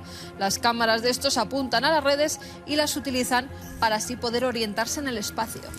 Google y sus mapeos del mundo que están dando muchísimas sorpresas, no solo a nivel arqueológico, sino también a nivel conspiranoico. Parece que no les da tiempo a borrar algunas cosas que no se deben ver y que aparecen ahí y que plantean nuevas preguntas. Preguntas muchas en torno, una vez más, a un hallazgo con sacrificios. 44 bebés sacrificados en Perú es lo que han encontrado en el complejo arqueológico de Suyastani. Son pequeños que pertenecían a la cultura Koya y que fueron enterrados en parejas dentro de estas cestas funerarias alrededor de la chulpa o torre funeraria. Los bebés tienen en el pecho una piedra de material volcánico y además están acompañados de ofrendas de animales, cerámicas como cántaros o platos y restos de comida. Sus rostros están dirigidos hacia el este, donde se pone el sol, y todos los cráneos presentan forma alargada, gracias a un tratamiento que se les hacía desde muy pequeñitos, prácticamente desde que nacían, a base de vendas, que hacía que tuvieran al final la cabeza como si fuera cónica. Las míticas chulpas de Seyustani, a la mismísima orilla del lago Titicaca, a más de 4.000 metros, en un lugar, se lo aseguro, donde es imposible casi respirar, ahí están esos ritos. ritos sagrados. Y casi tan sagrado como esto para muchos es lo que pasa en los cielos. Y todo eso lo vigilamos en nuestro mapa del misterio. Y creo que viajamos además a los países nórdicos. Nos vamos hasta Noruega, donde se ha filmado una especie de triángulo que en principio, como ven, está formado por 3 luces ¿Otra blancas. vez un triángulo? Otra vez, pero aquí se une una cuarta luz. Parece que sube en vertical para unirse a ese triángulo que está estático en el cielo desde una menor altura. En un momento dado se convierte en una forma romboidal hasta que una de las luminarias se apaga o parece que se va, desaparece, y las otras 3 poco a poco pues se van difuminando en el cielo. Continuamos. Nueva Orleans, Luisiana, nos vamos hasta allí. 4 luces rojizas y un poco más atrás otras 3 que parecen seguir a las muy primeras. Muy parecido. Sí, pero luego otras 4 más. Algunas parecen ir en formación, incluso Iker. Otras de 2 en 2 no dejan de pasar luminarias rojas en más de 4 minutos. La gran pregunta es, ¿son fraudes que llegan a la red? ¿Se está fotografiando los mismos objetos siempre? Es que llevamos unas últimas semanas muy En este caso son casi 40 luces rojas, Iker, que parecen llevar una trayectoria, todas la misma, estamos viendo, y que parecen además formar figuras. Es muy curiosa la filmación. Continuamos nuestra ruta en busca de ovnis. Nos vamos hasta Gales, donde se ha visto una especie de luminosidad intermitente. El cielo en un principio parece una tormenta. Esos fogonazos que nos dan los rayos, por ejemplo, pues no son tales rayos, porque cuando se empieza a enfocar a esa luz, a esa luminaria que hay, parece que es una luz muy potente, intermitente y redonda, con colores entre rosa, azul, blanco, morado. En un principio, cuando vemos las fotografías, esos orbes que nos salen, pues muy parecidas a eso, pero en el cielo. ¿Y terminamos en Estados Unidos? Terminamos en Estados Unidos. 5 luces, algunas de más luminosidad o que parecen más grandes y otras de menos, más pequeñas, que incluso en un momento dado parece que hacen como media luna, así de frente. Ahí las tenemos. Y 2 grandes bloques, 2 grandes zonas, norte de Europa, Estados Unidos, una vez más, en estas mini oleadas o oleada constante o visión de artefactos terrestres explicables, pero que sorprenden a quien tiene una cámara, que es gran parte de la inmensa mayoría de la población mundial del primer mundo, claro. Continuamos con más cosas. Esto es insólito, pero lo que viene a continuación, se lo aseguro, mucho más atentos, por ejemplo, a algunas escenas que van a ser difícil que sean borradas de su pensamiento.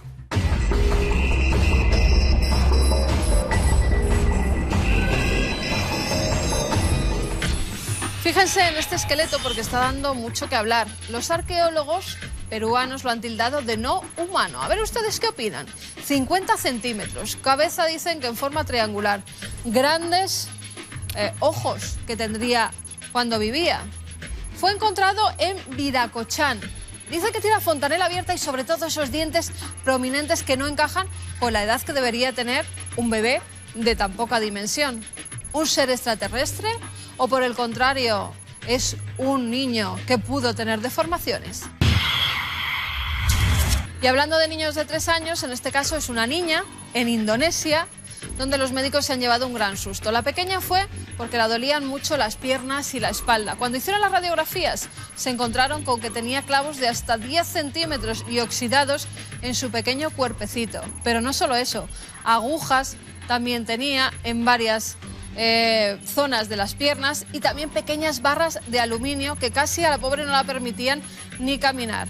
Se ha investigado y se cree que durante 6 meses ha sido sometida a un acto de magia negra. Por el momento no se sabe quién es el culpable.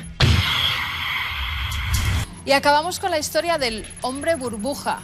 En cuanto vean las imágenes lo identificarán porque tiene la cara y el resto del cuerpo lleno de pequeños tumores. Todo empezó cuando tenía 19 años. Empezaron a salirle como unos granos que se fueron convirtiendo en más grandes. Fueron a los médicos y no sabía qué pasaban. Ahora tiene 32 años y sigue igual. No hay una cura para él. Lo que quiere es dar a conocer su caso porque sus hijos ya lo están sufriendo y lo que quiere es ayudar a estos pequeños. ¿Tienen algún tipo de ayuda? Y hablando de magia, hablando de misterio y hablando, en este caso, de nuestro país, vamos a la videoteca, donde vamos a hacer un recorrido por la España mágica de la mano de Juan García Tienza.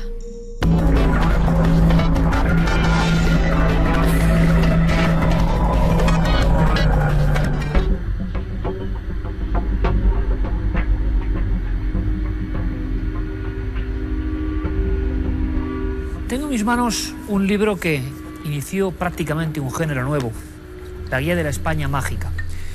Viajeros en busca de la España Mágica han sido muchos, desde hace siglos, personas que casi al vuelo apuntaban en sus notas cosas curiosas, insólitas, cosas que parecían componer un puzzle desconocido y apasionante al mismo tiempo. Pero hay que decirlo, pocos con el impacto bestseller en su época, ahora hace 30 años, como esta obra de Juan García Atienza. García Atienza nos dejó este verano, uno de los veteranos, viejos, eternos maestros, de los que tanto hemos aprendido. Antes de este libro hubo un documental muy desconocido. Quiero además agradecer a nuestro compañero Diego Marañón el hecho de que haya pescado en el mundo de lo digital, que hayamos podido recuperar algunos fragmentos de una historia apasionante. Se llamó El Mensaje. Y como ahora vamos a hablar enseguida de mensajes, y ustedes van a ver los mensajes casi formándose de forma mágica, mensajes de la España Sagrada, qué mejor homenaje que volver a ver un minuto de aquel recorrido. ¿Quién era Atienza? Atienza era un cineasta, un documentalista, un historiador, pero de pronto, hacia el año 78, descubre que hay cosas en las piedras que parecen eso, un código antiguo, que hablan de lo más importante: muerte y resurrección, muerte y vida. Que había un mensaje de los antiguos grabado a fuego y que nadie entendía ya, desde la prehistoria hasta prácticamente nuestros días, y que había una ruptura y que ya no sabíamos leer nada de todo eso. Recorrió toda España con las cámaras, repito, año 78, y grabó algunos momentos impresionantes. ¿Quieren ver uno de ellos? Esto es una joya, de verdad. Quizá en este documental nace la esencia, la curiosidad, para luego convertirse en el gran viajero de la España Mágica, para luego ilustrarnos a muchos durante generaciones. Verán, todo empieza, como tantas otras veces, con un simple y sencillo hallazgo. En un pueblo del norte de Burgos, en Palacios, aparecen unas extrañas inscripciones, unas no menos raras figuras humanas. Atienza se da cuenta de que ese mensaje lleva ahí desde siempre. ¿Pero qué nos quiere decir? Un minuto, 1978, Maestro Atienza, para todos ustedes. En el pueblo burgalés de Palacios, enclavado en las estribaciones de la Sierra de la Demanda, se hizo un descubrimiento que, por lo singular, aún no ha trascendido a los libros ni ha provocado ninguna tesis doctoral. El descubrimiento ha consistido en el hallazgo de un primitivo cementerio medieval en lo alto de esta colina. Lo que se ha descubierto en él, una serie de lápidas sepulcrales en las que, junto a la esvástica y la cruz, aparecen en primer lugar una serie de figuras humanas esquemáticas que apenas parecen indicar que en aquel lugar se enterró, simple y llanamente, un hombre o una mujer. Pero junto a estos seres humanos anónimos, surgen en las lápidas de Palacios una serie de signos que aún no han podido ser descifrados. La tradición del signo secreto viene de lejos en la aventura del hombre. Lo vemos, es un ejemplo, en las cavernas prehistóricas, proclamando con su presencia que aquellos cazadores de la cultura del sílex poseían conocimientos y creencias que aún no han sido desvelados.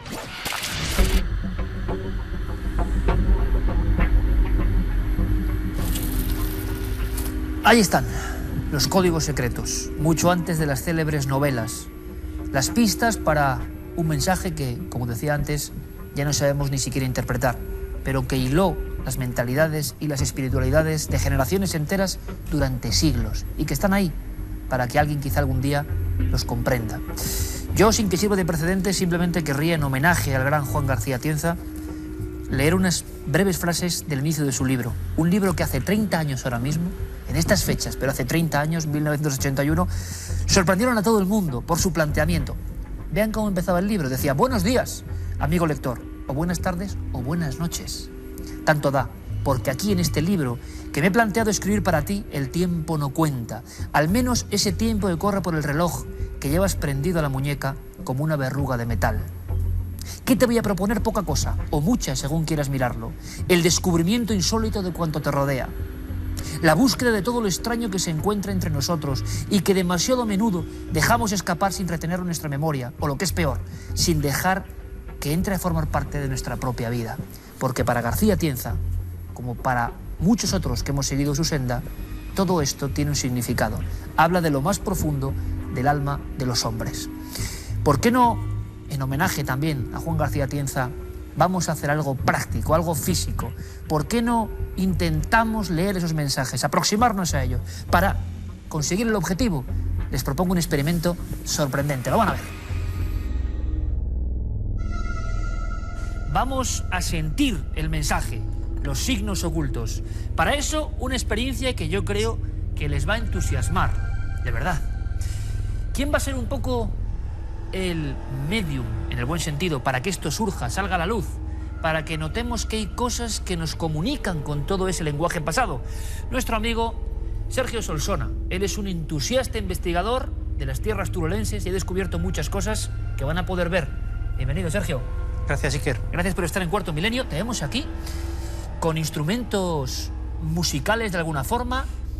¿Esto qué es exactamente, lo que tienes aquí? Es un simple salero. ¿Con arena? Con arena. Con arena. Una placa de metal. Ajá. Y un soporte. Y nuestro público estará diciendo, bueno, ¿y todo esto qué tiene que ver con los símbolos perdidos? Bueno, yo quiero simplemente que vean algo, que perciban algo, y ahora les contamos más. ¿Vamos con el experimento? Vamos para allá. Colocamos arena común. Arena común o sal. Y el arco de un violín. Y el arco de un violín. ¿Qué vas a interpretar? Eso simplemente. Es una nota muy especial, ¿verdad? Sí, es una nota prohibida, lo que llamaban un tritono o nota del diablo. Nota del diablo. Un sonido muy concreto que de alguna forma Sergio recupera para la audiencia de Cuarto Milenio. Vamos para allá.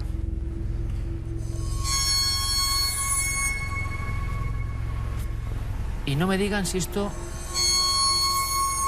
no es magia, incluso se va perfilando cada vez más una forma, pura física, desde luego. Sí, claro, sí. ¿Qué pensaban los templarios y otras personas cuando pasaba esto con el sonido? Pues magia. Lo que se piensa cuando estás ahí viéndolo, pues que es mágico. Es decir, este tono del diablo, que fue una nota prohibida durante mucho tiempo, generaba unos impulsos físicos que movían la materia. Vamos a descubrir una iglesia en España que tiene estos signos y que demuestra quizá, Sergio, el hecho que en estos lugares sagrados, sobre todo los templarios y gente conocedora de un antiguo saber, hacían ritos con el sonido. Esto lo estáis descubriendo y se está argumentando ahora. Sí, es lo que hemos visto en esta iglesia y es lo que creo que hacían. Hacían un tipo de meditación a través del sonido, utilizando una nota en concreto para darles el paso, para abrirles la ventana a una experiencia, pues, la mística o viaje espiritual o... Se sabe que no solo los templarios, sino anacoretas, sabios, ermitaños, daban una importancia que hemos perdido completamente al sonido. Y a mí me gustaría, por si no lo hemos captado bien, y para que vean que no hay trampa ni cartón, que volvamos a hacer el experimento. Sergio, repetimos, sí, incluso hay otras formas también, ¿no? Hay otro tipo de formas que se traen con el son las sonido. otras formas que aparecen también en la capilla escocesa de Roslin. Ajá. Deshacemos esta. Y, por ejemplo, en estas iglesias del maestrazgo turolense van a ver que lo que Sergio está convirtiendo aquí, gracias a la magia del sonido, algo muy primitivo y a la vez muy sensible, aparece justo en los lugares donde se hacían estos ritos, como un dibujo que no sabemos entender si no es por este tipo de experiencias. Vamos con otro tipo de formación. Otra que de las también figuras. Vamos a ver si sale. Bueno, como una especie de sol o de estrella. Una estrella de 8 puntas. Bueno, a mí me parece maravilloso. Evidentemente, para los físicos, la vibración provoca esto, no hay más problema, pero ¿ellos a qué conclusión llegaron? ¿Por qué hacían esto? Y claro, la gran pregunta, ¿se pueden leer las viejas iglesias españolas con una canción? Cada una de ellas representa una especie de partitura que quizá no se ha vuelto a tocar nunca. Entraban en estados incluso de trance, ¿no? Se supone. Sí, se supone. Es lo que supongo que dejaron reflejado con esas alegorías, que siguen después de esta imagen, de esta cruz, salen alegorías a lo que creo yo es un viaje astral, un viaje místico. Y una cosa más, solo un detalle más. Estos tonos que han visto, sobre todo el primero, que es ese tritono del diablo, una mera anécdota, casi en titulares, Sergio, llegó a ser prohibido en tiempos bastante recientes por personas bastante siniestras, ¿no? Sí. Lo que fue prohibido fue la escala sol, que estaba referenciada durante todo el gótico. Esa escala, a partir de Alfred Goebbels, que era el ministro de propaganda nazi, pues se cambió. Se cambió una cantidad de frecuencias más grave de lo que realmente era, y a partir de ese sol que servía de referencia se cambió toda la escala musical, que es la que utilizamos hoy en día. Bueno, pues han sido sonidos que han tenido su censura, han sido sonidos que no han estado bien vistos, han sido sonidos que han sido la banda sonora de nuestros espacios sagrados. Y con todo eso Vamos ahora a esa iglesia, una de tantas del Maestrazgo, llena de signos, de pinturas, de mensajes. En homenaje, lo digo, al gran Juan García Tienza. Vamos a descifrar esos mensajes hasta donde podamos llegar. ¿Qué secreto hay en ellos? Sergio, te agradezco muchísimo tu intervención. Ahora te vemos en el reportaje y hasta la próxima, amigo. Muchísimas gracias por la labor, por la investigación. Vamos allá. El código oculto de los templarios nos aguarda. Frío y silencio cubren la zona del Maestrazgo turolense, la tierra del Gran Maestre, refiriéndose con ello a la huella dejada por los templarios en la Edad Media. A uña de caballo, los pobres caballeros de Cristo repoblaron el territorio de la encomienda de Castellote, levantando iglesias, conventos y fortalezas, haciendo del Maestrazgo un territorio inexpugnable y mágico.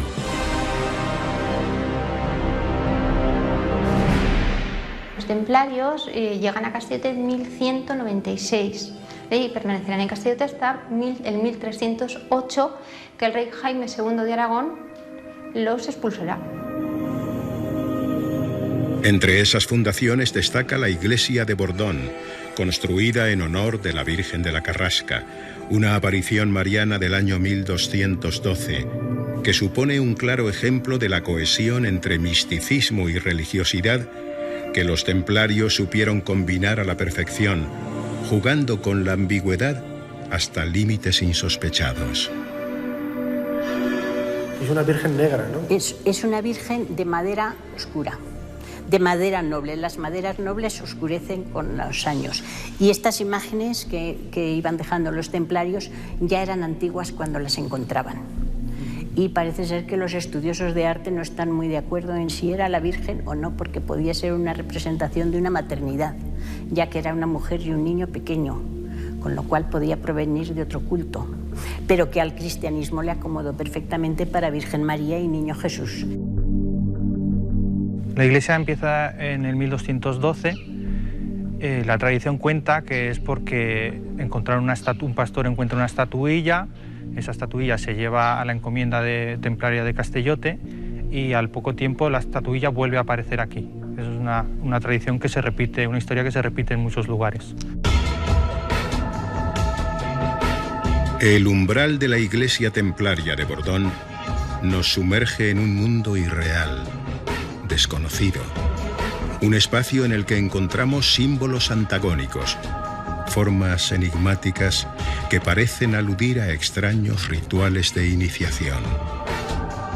Sergio, me decías que tú haces una interpretación especial de estas figuras, de estas 12-13 figuras que hay sobre el arco ojival aquí de entrada a la iglesia de Bordón, ¿no? ¿Qué significaría? En mi opinión, la figura del dintel, la figura de arriba del todo, en la que se ven dos figuritas unidas por la cabeza y encima una especie de huevo, simbolizaría el momento exacto en el que se nombra caballero templario, porque el aspirante y el maestre que le está oficiando se encuentran unidos en un estado es un momento de unión, rito de iniciación. De rito de iniciación. Y el solecillo que hay arriba es porque ese rito de iniciación se haría justo en el equinoccio de otoño, que es el momento en el que la luz entra por detrás del altar mayor a través de la Virgen y incide en el suelo.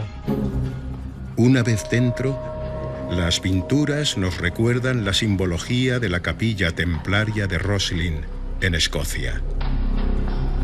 En Bordón, la bóveda está cubierta con oscuras representaciones que, aunque realizadas en el siglo XVIII, parecen continuadoras de una tradición centenaria que nos habla de un tiempo ancestral en el que el mundo pagano y el cristiano se unían en un mismo plano.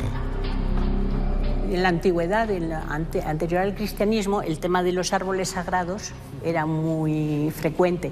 Entonces ahí hay un árbol esquemático que tiene que ser muy especial, ya que las raíces sacan flores por debajo de la tierra, lo que implica que algo de especial tiene este árbol, no es un árbol corriente.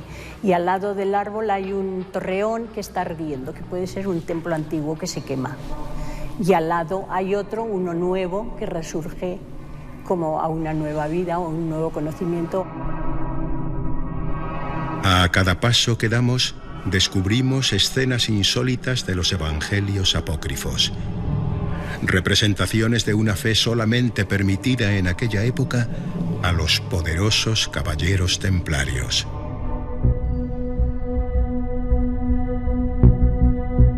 Y la escena más curiosa es la de la Anunciación, en la que el ángel con el dedo, está el ángel, un San José pequeñito, un niño y la Virgen. Y entonces el texto del Evangelio aproximadamente dice que el ángel hace salir del corazón de San José un niño pequeñito que se le mete a la Virgen por el oído. Y esta explicación tan curiosa de la virginidad de María es la que está plasmada aquí en este capítulo. En este muro hoy cegado se esconde una ventana que los días de equinoccio permitía entrar los rayos del sol, atravesando el camarín de la Virgen, iluminando el interior de la iglesia, en donde descansaban los iniciados justo antes de convertirse en caballeros templarios. Sobre nuestras cabezas, un enorme sol señala el punto en donde el iniciado saludaba al nuevo día, convertido ya en caballero del Temple. Se abría entonces una puerta al conocimiento y al poder, fundamentos muy ligados a la tradición de los pobres caballeros de Cristo. Un centro de energía que ellos conocían y que localizaban, tenían las facultades para localizarlos, y que no eran ellos los únicos. En toda la historia esos centros se habían notado como lugares sagrados, como lugares que había algo especial. Podía haber en esta iglesia que ocupó en el 1317 la Orden de San Juan de Jerusalén, ocupó la iglesia y el convento, que con esta comunidad de hospitalarios viviesen también templarios, y que el espíritu y las enseñanzas y los conocimientos que tenían los templarios perviviesen dentro de la otra orden, lo que implica que algunos de los motivos que están aquí reflejados procedan de la sabiduría templaria o de los conocimientos que ellos tenían de muchas cosas. Al igual que en Roslin, entre las fuerzas más poderosas de la iglesia turolense se encuentra el sonido. En el centro de la bóveda se pueden ver grabadas diferentes cruces adornadas con palmas y hojarascas. Nada casual. Son los diseños producidos por una nota musical, la representación física de una resonancia que posiblemente ayudaba al iniciado a alcanzar un estado alterado de conciencia. Añadimos un poco de arena a la placa.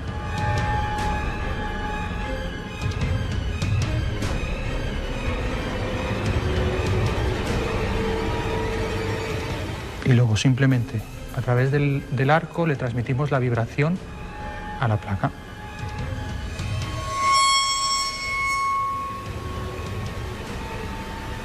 A través de este sonido, de esta vibración, se forma esta figura y es la que creemos que es la que utilizaban para meditar.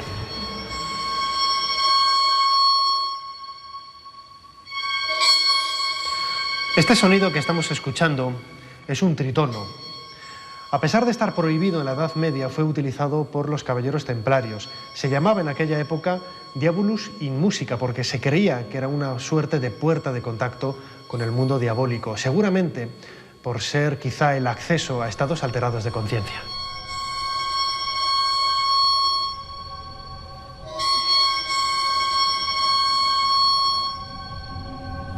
El siniestro eco que acompaña a este tritono fue señalado desde el siglo XI como causa de toda suerte de maleficios y desgracias, una puerta al más allá más lóbrego que nadie podía cruzar.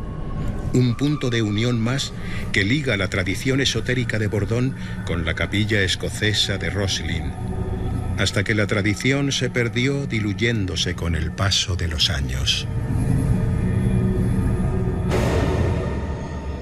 En 1308, Jaime II se tiene que obedecer al Papa Clemente V, ¿vale? Los templarios son acusados de brujería, de herejía, y entonces son expulsados. Y la Orden del Temple desaparece. Hasta 1318, que pasan todas sus posesiones a la Orden del Hospital de San Juan de Jerusalén. Hoy, la magia de la iglesia de Bordón ha caído en el olvido. Nadie lee sus escenas ni comprende sus imágenes, habiéndose convertido en simples referentes que despiertan la curiosidad de los visitantes. Magia olvidada y destruida por la mano iconoclasta de hombres ignorantes. A pesar de todo, la iglesia templaria de Bordón no guarda ningún rencor. Sus muros y símbolos se yerguen espléndidos y generosos ante todo aquel que desee acercarse a conocer sus secretos.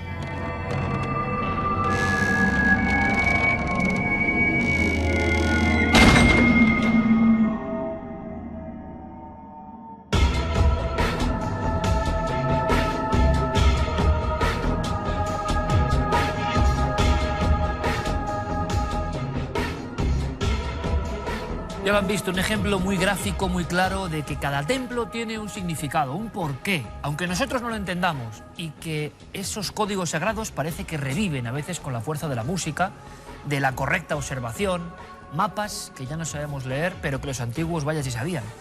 Seguramente construían momentos claves de su vida en torno a ellos. ¿Por qué no hacemos una cosa? Yo sé que el asunto, por ejemplo, de los templarios, hemos mencionado al maestro Juan García Atienza como uno de los pioneros que nos enseñó estas cosas. ¿Por qué no damos unas claves rápidas, unas claves muy visuales también, para toda esa gente que se está incorporando a la búsqueda de la España sagrada, para que puedan ver, por ejemplo, si la sombra de los templarios está en algunos lugares? Se dice tanto de ellos, tanto a veces exagerado. ¿Quiénes son nuestros buscadores? Pues por supuesto Nacho Ares, nuestro compañero, quien ha reabierto esta historia en el maestrazgo. Nacho, bienvenido, buenas noches. Buenas noches, Iker. Bueno, sorprendente, por cierto. Yo sigo alucinando como muchos espectadores. Ese efecto del sonido es maravilloso. Qué poco conocido, ¿no? Es pura ciencia, pero qué poco conocido. Pura ciencia, pura física, pero un elemento muy visual que nos retrotrae un poco a esa dinámica que tú decías ahora, ¿no? La magia de los símbolos, la música y cómo toda esa ciencia, paraciencia, entre comillas, se ha perdido, ¿no? Que es una pena. Y como si todo fuese un gran puzzle del que hemos perdido, pues, partes de las conexiones, pero que sigue ahí, vivo, si logramos hacerlo revivir. Y quizá esta sea una pequeña y humilde forma de hacerlo, con nuestro querido amigo Jesús Callejo, uno de los, desde luego, discípulos de Juan García Atienza, con sus obras y su búsqueda. Jesús, bienvenido. ¿Qué tal, Iker? Muy buenas. Gracias por estar aquí de nuevo con nosotros para enseñarnos cosas. Por cierto, tu opinión. El sonido no es que esto sea una casualidad, no es que lo que ha encontrado Nacho y ha filmado Nacho sea casual. Seguramente todos los lugares de poder, o muchos de ellos, yo no sé qué opináis, sonarán, estoy seguro, estoy convencido. Tendrán su partitura interna, ¿no? Casi con toda seguridad, son de esos conocimientos perdidos que ahora se están reencontrando. Sabes que nada era casual dentro del arte románico y tampoco en el gótico. Y desde hace unos años para acá se viene pensando que los capiteles, que los canecillos, además de tener una representación visual, ornamental, también escondían una serie de claves y de símbolos. Y muchas de esas estaban relacionadas con partituras que normalmente hacían honor al santo o a la Virgen que estuviera dedicada a esa ermita, a esa iglesia, a esa catedral. Entonces se están descubriendo muchísimas cosas. De hecho, en Roslin, en la cantata de Roslin, está basada precisamente con ese mismo procedimiento que habéis utilizado para este reportaje, y no por casualidad esta iglesia del Bordón la llaman la pequeña Roslin. La pequeña Roslin, una Roslin española. Bueno, es más, yo hace poco, ¿sabes, Nacho? Entre nuestros comunes amigos, los libreros de viejo, encontré una de esas pequeñas joyas, un compendio arqueológico de uno de esos arqueólogos hispanistas alemanes, seguidor de otros más antiguos y arcaicos, pero que estaba convencido de haber encontrado un método musical para interpretar canecillos, signos y convertir iglesias en partitura. Yo no sé si se puede llegar hoy a tanto, si se ha perdido tanto conocimiento, pero sí que podemos identificar cosas. Y fíjate, me preguntan siempre por un signo que significa templario, significa al parecer misterio, significa herejía, para muchos significa demonio, una cabeza, el Baphomet. Para navegantes, ¿qué podemos contar? ¿En qué hay que fijarse? El Baphomet es un ídolo, un supuesto ídolo al que adoraban los caballeros templarios. Las primeras menciones aparecen cuando ellos fueron juzgados por herejía, acusados de herejía, a partir del siglo XIV. Y bien es cierto que no hay referencias visuales exactas de lo que es. Se habla de una cabeza, se habla de un relieve en la que se reconstruye el rostro del demonio. En cualquier caso es un elemento, un ídolo, vinculado con el culto pagano. Bien es cierto, como hemos podido ver en el reportaje, que hay infinidad de elementos de la cultura pagana que han sobrevivido no solamente en la Edad Media, sino canalizados por los caballeros templarios, y este Baphomet, esta cabeza, este ídolo misterioso sería quizá uno de ellos, un elemento al que los caballeros templarios rendían un culto especial, siempre según estas supuestas acusaciones de herejía. Sobre el Baphomet se ha escrito de todo, se ha dicho de todo, desde lo maligno hasta que fue casi el elemento por el cual los templarios, en sus ritos paganos, fueron al final condenados, ¿no? Bueno, había 13 acusaciones, ¿no? En 1307 se les acusa de todo porque interesaba que esa orden desapareciera. Y se inventaron muchísimas de estas acusaciones que tenían que ver con la herejía, incluso con la sodomía. Pero el Baphomet, por la representación tan extraña que tenía, de hecho, se encontró en una de las casas del Temple en París una de esas cabezas, un busto, que ponía Caput 58M. ¿Qué quiere decir? Caput significa cabeza, que a lo mejor había una 56, una 55, una 54, es decir, que había muchas cabezas en lugares claves de encomiendas templarias. Una de las interpretaciones que se puede dar es que a lo mejor fuera una especie de instrumento tecnológico, una cabeza parlante muy al uso en aquella época. Estoy hablando de Silvestre II, el gran papa que hizo uno de estos autómatas, San Alberto Magno, Roger Bacon, y eso podría tener unas consideraciones satánicas porque aquella tecnología que estaba por encima del conocimiento que en la Edad Media se estilaba, pues o se consideraba de Dios o se consideraba del diablo. Y por eso a lo mejor fueron destruidas y no ha llegado a nosotros ninguno de esos Baphomet. Pocos bestsellers desde la antigüedad han interesado tanto en el sentido de arrastrar a las masas como El Templario, La Sombra, lo que nos dejaron, todo lo que se ha especulado, imagino, exagerado, recreado. Por lo tanto, sigamos buscando esos signos, sigamos prestando mucha atención con nuestra lupa de la curiosidad. Y tenemos que ir concretamente a una cruz, la cruz de las 8 beatitudes. Jesús. Bueno, los templarios tenían muchas cruces. Hay mucha gente que considera que la cruz paté es la clásica, en donde tú ves una cruz paté, allí había un asentamiento templario y no se fijan en el color. Realmente en aquella época, que sabes que había bastantes órdenes, pues utilizaban las mismas cruces. Y los templarios utilizaban por lo menos 5 cruces distintas. Utilizaban la cruz griega, utilizaban la tau, también utilizaban otras órdenes monásticas. Utilizaban lo que se llama la cruz patriarcal o de doble escabel, que es la clásica cruz de Caravaca, o la cruz de Lorena, y también utilizaban la cruz paté y la cruz de las 8 beatitudes. ¿En qué se distinguían estas cruces de las otras? Que estas tenían que ser del color rojo. Y la cruz de las 8 beatitudes, lo interesante, el símbolo que tiene, es que además servía de código secreto, de un alfabeto secreto para comunicarse entre ellos de forma privada. Y eso formaba parte no solo de la cruz en sí, sino de unos medallones que llevaban con esa misma cruz de las 8 beatitudes, inscrita en un cuadrado, que en función de los puntos y de los ángulos significaban determinadas letras que, conociendo la clave precisa, te daba un mensaje criptográfico para ir comunicando. Hasta tal punto que esto incluso se difundió en el siglo XVIII y se empezó a llamar este código el código masónico. Es decir, la sensación de que siempre había un mensaje subterráneo solo para un criptogrupo, para unos iniciados, no para el común de los mortales. Claro, si hay un signo templario, un símbolo que trascendido, que ha sido portada de muchísimos libros, es el de los 2 caballeros, sobre un mismo corcel, ¿no? Esto es quizá otro de los elementos más característicos de la Orden de los Caballeros Templarios y que representa no otra cosa que esa austeridad, esa pobreza de la que hacían gala.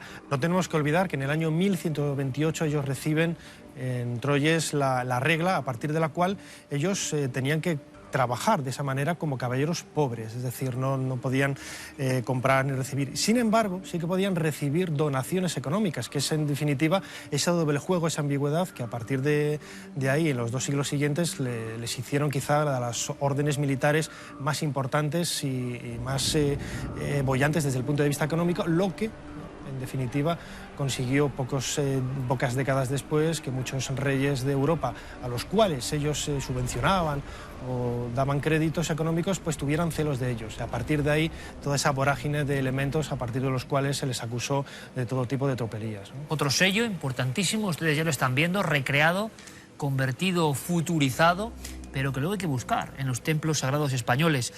Y hablábamos antes de una cruz de las 8 beatitudes. El 8 parece que es el número clave, el número mágico, el número especial. Sí, la verdad es que está siempre muy vinculado a las construcciones más secretas templarias. Muchas construcciones las heredaron, pero otras las hicieron ellos específicamente.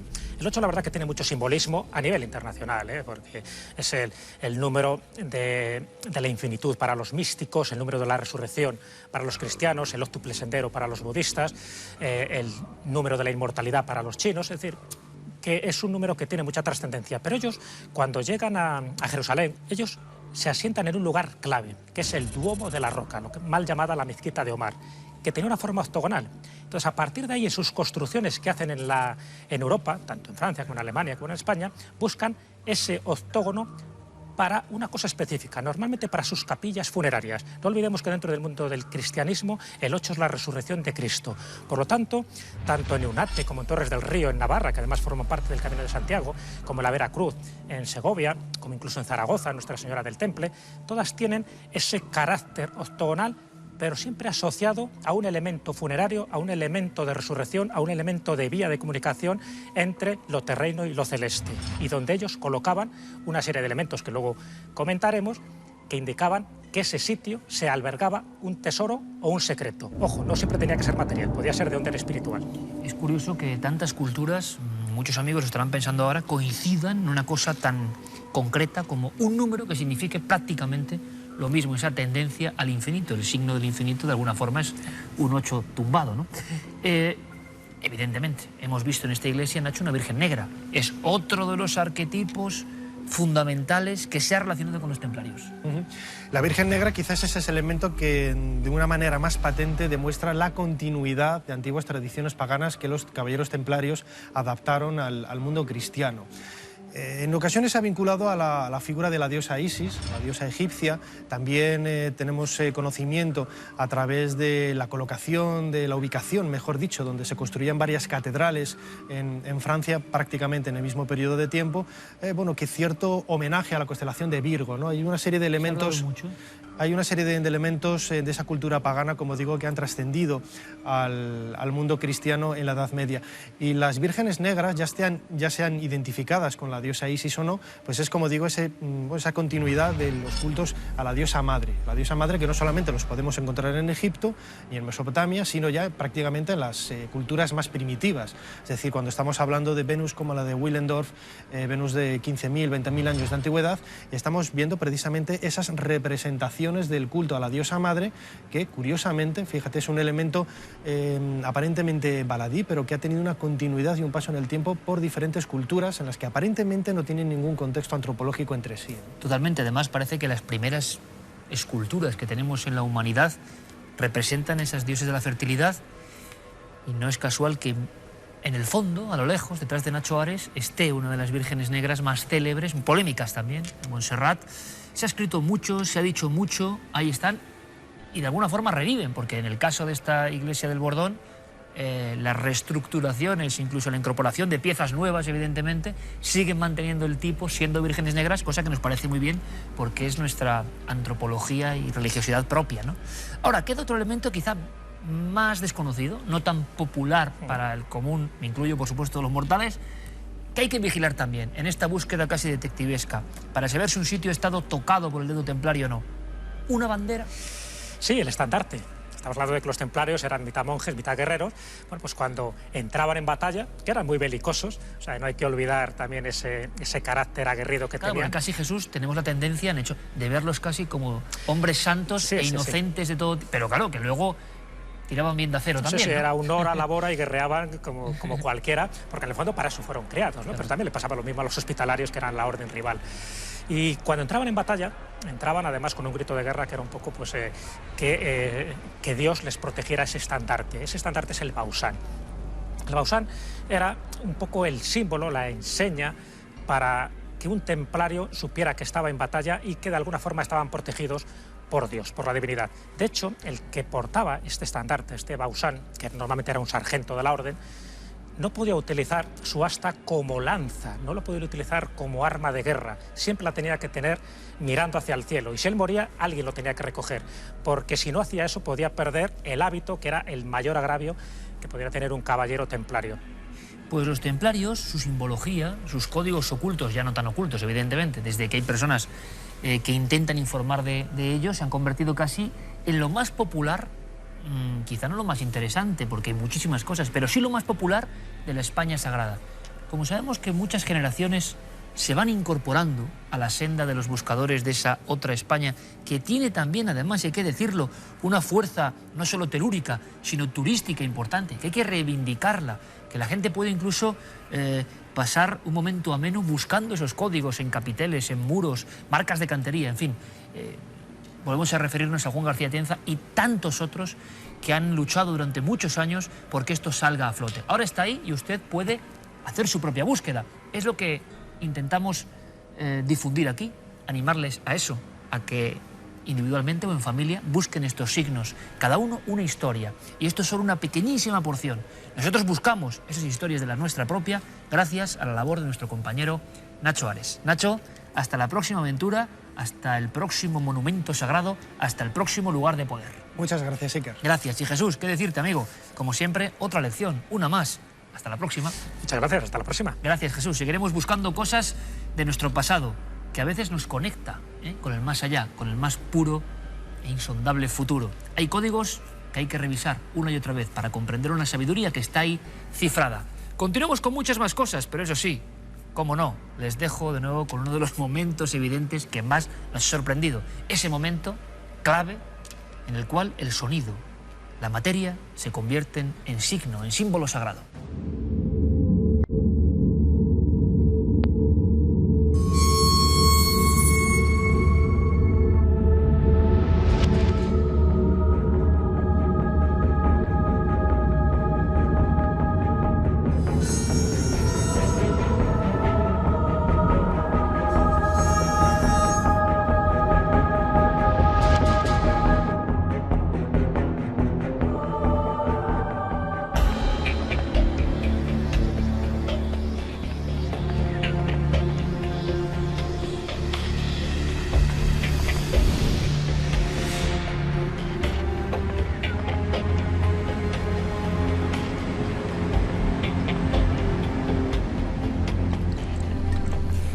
Por fortuna, llega ese momento mágico en el que las manillas del reloj de alguna forma se detienen o varían de ritmo y nosotros podemos, en viaje prodigioso, adentrarnos en lo más hondo de la historia, en las biografías secretas, en lo que casi nadie cuenta, y les confesaré que yo aprendo mucho con estos minutos breves pero intensos en los que Javier Sierra nos ilustra. Si Dalí nos dejó boquiabiertos, absolutamente sorprendidos, yo estoy seguro que la figura que viene a continuación, el personaje fundamental del pasado, también tiene historias que revelarnos.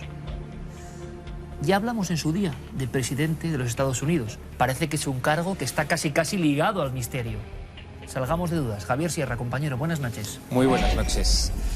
Pues este relato se inicia en uno de mis múltiples viajes a los Estados Unidos, en concreto a la ciudad de Chicago y a su Museo de Historia, que es un mausoleo de recuerdos vinculados con muchos personajes del pasado de esa nación. En uno de estos viajes, de estas visitas, me encontré con un pequeño relicario, con un mechón de cabello, que venía con una nota que prefiero leerte literalmente. Dice: tomado de la cabeza del presidente Abraham Lincoln después de ser disparado, obtenido del lugar por donde entró la bala, en Washington, D.C., 26 de abril de 1866. ¿Cómo es que en el Museo de Historia de Chicago se conserva un trozo del cuero cabelludo del presidente justo del entorno de la herida de la bala que John Wilkes Booth disparó contra él en el teatro y que acabó con su vida? Bueno, pues la historia de esa reliquia es verdaderamente sorprendente y todavía hoy se está investigando. Sabemos que fue una donación. Dos mujeres que se llamaban Margaret Ann Murray y Ann Lowry regalaron este objeto a las instituciones que en ese momento gobernaban Chicago a finales del 19, después de no saber muy bien qué hacer con ello. ¿Y cómo lo tenían, Javier? Es lo que todo el mundo está preguntando. Pues muy sencillo, eran muy amigas de la primera dama de la Casa Blanca, la esposa, la viuda de Abraham Lincoln, tan amigas que durante meses habían estado participando junto con ella, junto con la primera dama, en sesiones mediúmnicas de todo tipo.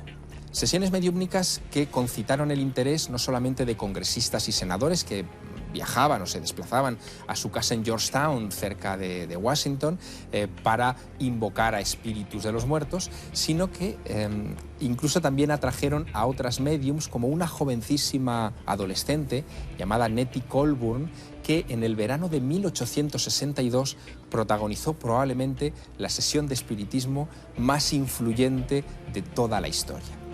Esta niña había sido llevada a la Casa Blanca por insistencia de la primera dama ante la presencia del presidente, de Abraham Lincoln, porque, en fin, había hecho incluso levitar un pequeño piano en casa de estas dos mujeres, de estas dos amigas de la esposa del presidente. Y en un momento dado, esta niña entra en trance y comienza a explicarle a Abraham Lincoln que si quiere que la guerra civil cese, debe antes abolir la esclavitud. La influencia que tuvo ese mensaje en el taciturno y tímido presidente Abraham Lincoln tuvo que ser notabilísima, porque en septiembre, unos meses después de ese encuentro, en septiembre de 1862, Abraham Lincoln pasará página de la historia aboliendo la esclavitud. No será el único incidente, habrá muchos otros encuentros con lo sobrenatural del entonces todopoderoso presidente de los Estados Unidos, e incluso eso generará una sensibilidad especial en este hombre, hasta el punto de que unos días antes de su fatídico asesinato, este hombre tendrá 3 sueños consecutivos en los que cree verse a sí mismo tumbado en un ataúd en una sala de la Casa Blanca, rodeado de personas que él desconocía y que estaban llorando la muerte del mandatario norteamericano. Él creyó que algo fatal le iba a suceder, como así ocurrió. Tal es la impronta que dejaron todos estos hechos en la Casa Blanca, que muchos de sus sucesores hoy todavía creen que el espectro de Abraham Lincoln se pasea de alguna manera por la Casa Blanca. No solamente hay presidentes como Lyndon Johnson que dicen haber visto esa sombra y haberla identificado con Abraham Lincoln, sino, por ejemplo, primeras damas como Hillary Clinton, que dicen que cada vez que se apagaban las luces en la mansión de Washington DC, aquello se transformaba en un lugar siniestro. Todo eso en torno a la figura de este presidente, que finalmente nos dejó como herencia de su pasión por el espiritismo este extraño mechón de cabello. Un mechón, y esta es la sospecha, que probablemente fue ordenado arrancar por la primera dama, nada más morir asesinado su marido, para ponerlo en manos de las 2 médiums y tratar de ponerse en contacto con Abraham. Y un detalle más, Iker. 7 años después de la muerte de Lincoln, se hizo pública una extrañísima fotografía tomada a Mary Ann Todd, la primera dama, un retrato en el que ella aparece muy solemne, muy rígida, muy seria, y detrás se vislumbra el espíritu del propio Lincoln como si estuviera protegiéndola. Fraude o no, demuestra ese documento gráfico que en la Casa Blanca se hablaba y mucho de los espíritus. El ejemplo de un hombre que no solo tuvo secretos y misterios, sino que se convirtió él mismo, se encarnó en misterio, y aún hoy se habla de sus apariciones, de su vagar errante, y además no debe ser plato de buen gusto encontrarse con esa tez tan especial, la de Lincoln, siempre una imagen atormentada que seguro nuestros realizadores habrán plasmado perfectamente en ese espejo, por cierto, por el que tantos nos preguntan y que, bueno, ambos son capaces de recrear y de traer, más que las efigies, casi también, ¿por qué no decirlo?, el espíritu de esos hombres y mujeres importantísimos en la historia. Lincoln, otra porción para el aprendizaje y para la sorpresa. Un honor, Javier. Hasta la próxima. Hasta pronto. Y de esas efigies pasamos rápidamente, como hacemos en estas horas del programa, a la cuestión de los datos, los píxeles, las computadoras. Un cambio brusco, cierto, pero así es Cuarto Milenio.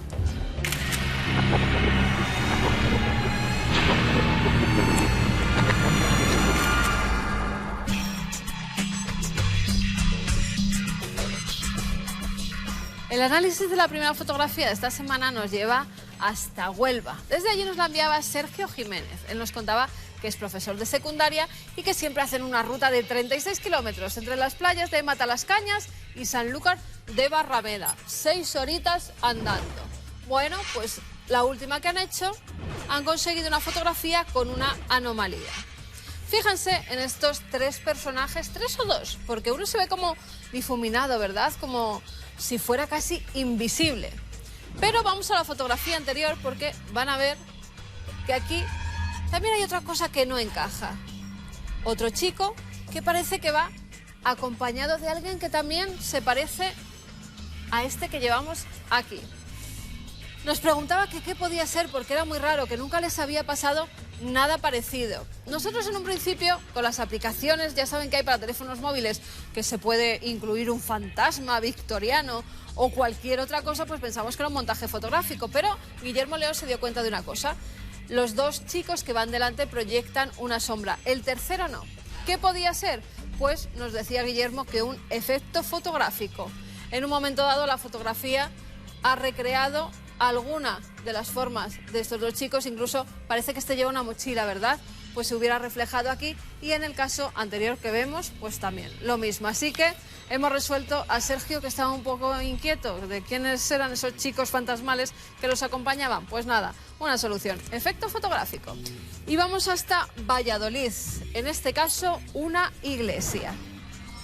Una iglesia con posible fantasma, con posible espectro. Vamos a ver en este lado, en la imagen, aquí en la izquierda, hay una especie de monje, ¿verdad? Vemos como una sombra, incluso como si llevara un bastón en el que se apoyaba, la cabeza hacia abajo. Ahí lo tenemos. De nuevo una imagen de esas que parecen como antiguas, de las clásicas de fantasmas que aparecían en las abadías inglesas, ¿verdad? Pues no, en este caso Guillermo nos dice que la luz, el flash de nuevo y la piedra, una pareidolia, ya saben, de esas que son de libro. Pero en este caso, en una iglesia y con forma de monje, pues es muy curiosa. Si tienen imágenes que desean que analicemos, si no sabe lo que ha salido en esa fotografía o en un vídeo, como el que hemos visto anteriormente, esas luminarias tan extrañas, ya saben que hay dos vías de contacto. A través de nuestro correo electrónico cuartomilenio@4.com y el apartado de correos 18189 con el código postal de Madrid 28080.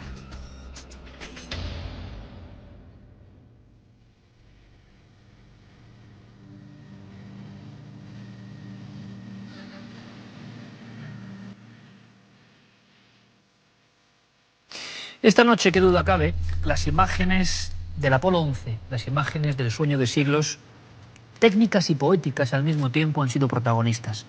Marcaron profundamente a las personas que pudieron vivirlo todo eso en directo. Y vamos a hablar de esa división o unión, en ocasiones privilegiada y casi cósmica, entre lo tecnológico y lo poético o incluso espiritual. Verán, uno de los niños prácticamente muy jovencitos que veía ese momento era Steve Jobs, ahora muy de moda.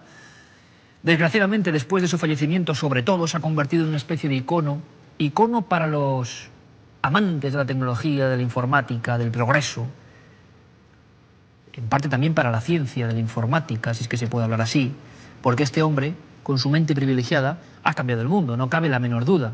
Todos conocemos la historia, como la de otros popes de la informática, de un pequeño garaje, dos amigos construyendo cosas y de repente, ¡pum!, surgen unos armatostes que cambian nuestro pensamiento, nuestra forma de interaccionar, nuestra forma incluso de transmitir información y de asimilarla. A nadie le cabe la menor duda, el creador de Apple y el director de esta compañía ha cambiado la telefonía móvil, el mundo de los ordenadores, puso un ordenador en cada casa prácticamente, y ha cambiado hasta nuestros circuitos cerebrales integrados en todo eso. Pero saben, a mí me extraña que se olviden ciertas cosas. Y sobre esas quiero reflexionar con ustedes.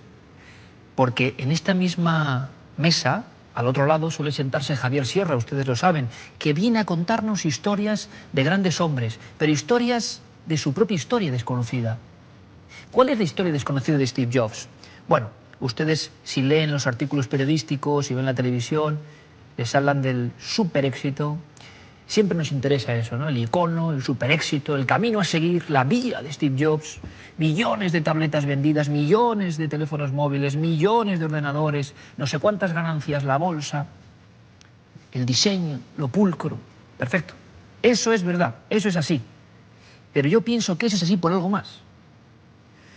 Porque Steve Jobs era alguien muy distinto. Ha dejado discursos que en Internet han batido récords, hablando de su filosofía más profunda.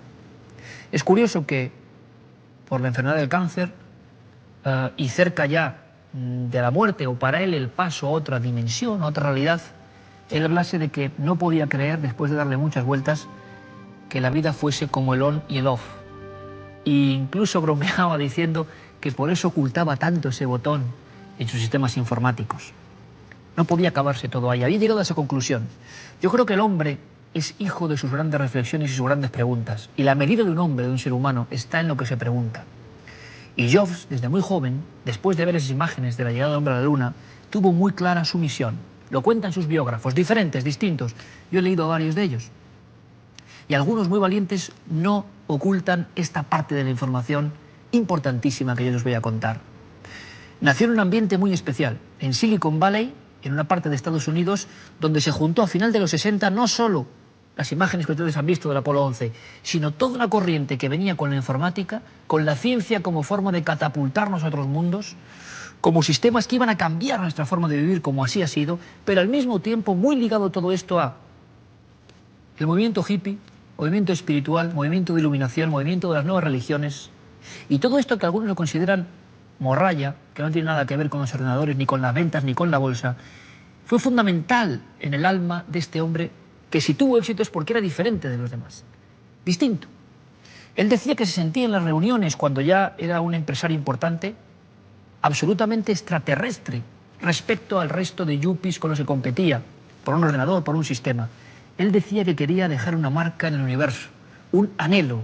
Él no quería solo el dinero, que por supuesto lo logró, no podía ser de otra forma, porque fue coherente de alguna manera con sus postulados, pero él quería algo más. Él hizo desde los 16 años viajes a la India, se enroló con los seguidores del polémico Guru Maharaji, pueden buscar, polémico donde los haya y que además influyó mucho, por ejemplo, en los Beatles.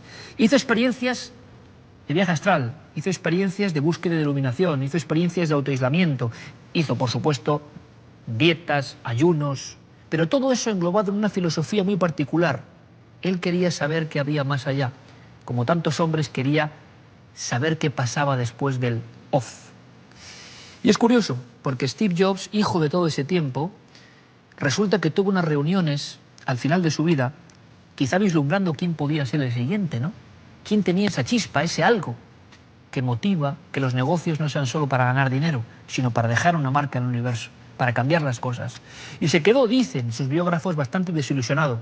Todos los jóvenes aprendices él conoció, sí, tenían muy buenas ideas, eran buenos profesionales, tenían la técnica, pero no había nada más allá. No había esas grandes preguntas, no había esa sensación casi poética de hacer las cosas para aproximarse a una gran verdad.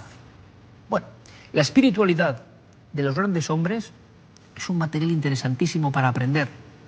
Yo me pregunto, ¿por qué nos la quitan? ¿Por qué incluso en las biografías más autorizadas reducen a éxitos, fracasos y cosas materiales, cuando el motor real que Jobs tenía era cambiar el mundo para intentar saber las grandes verdades? En fin, aquí lo hemos contado, ¿verdad?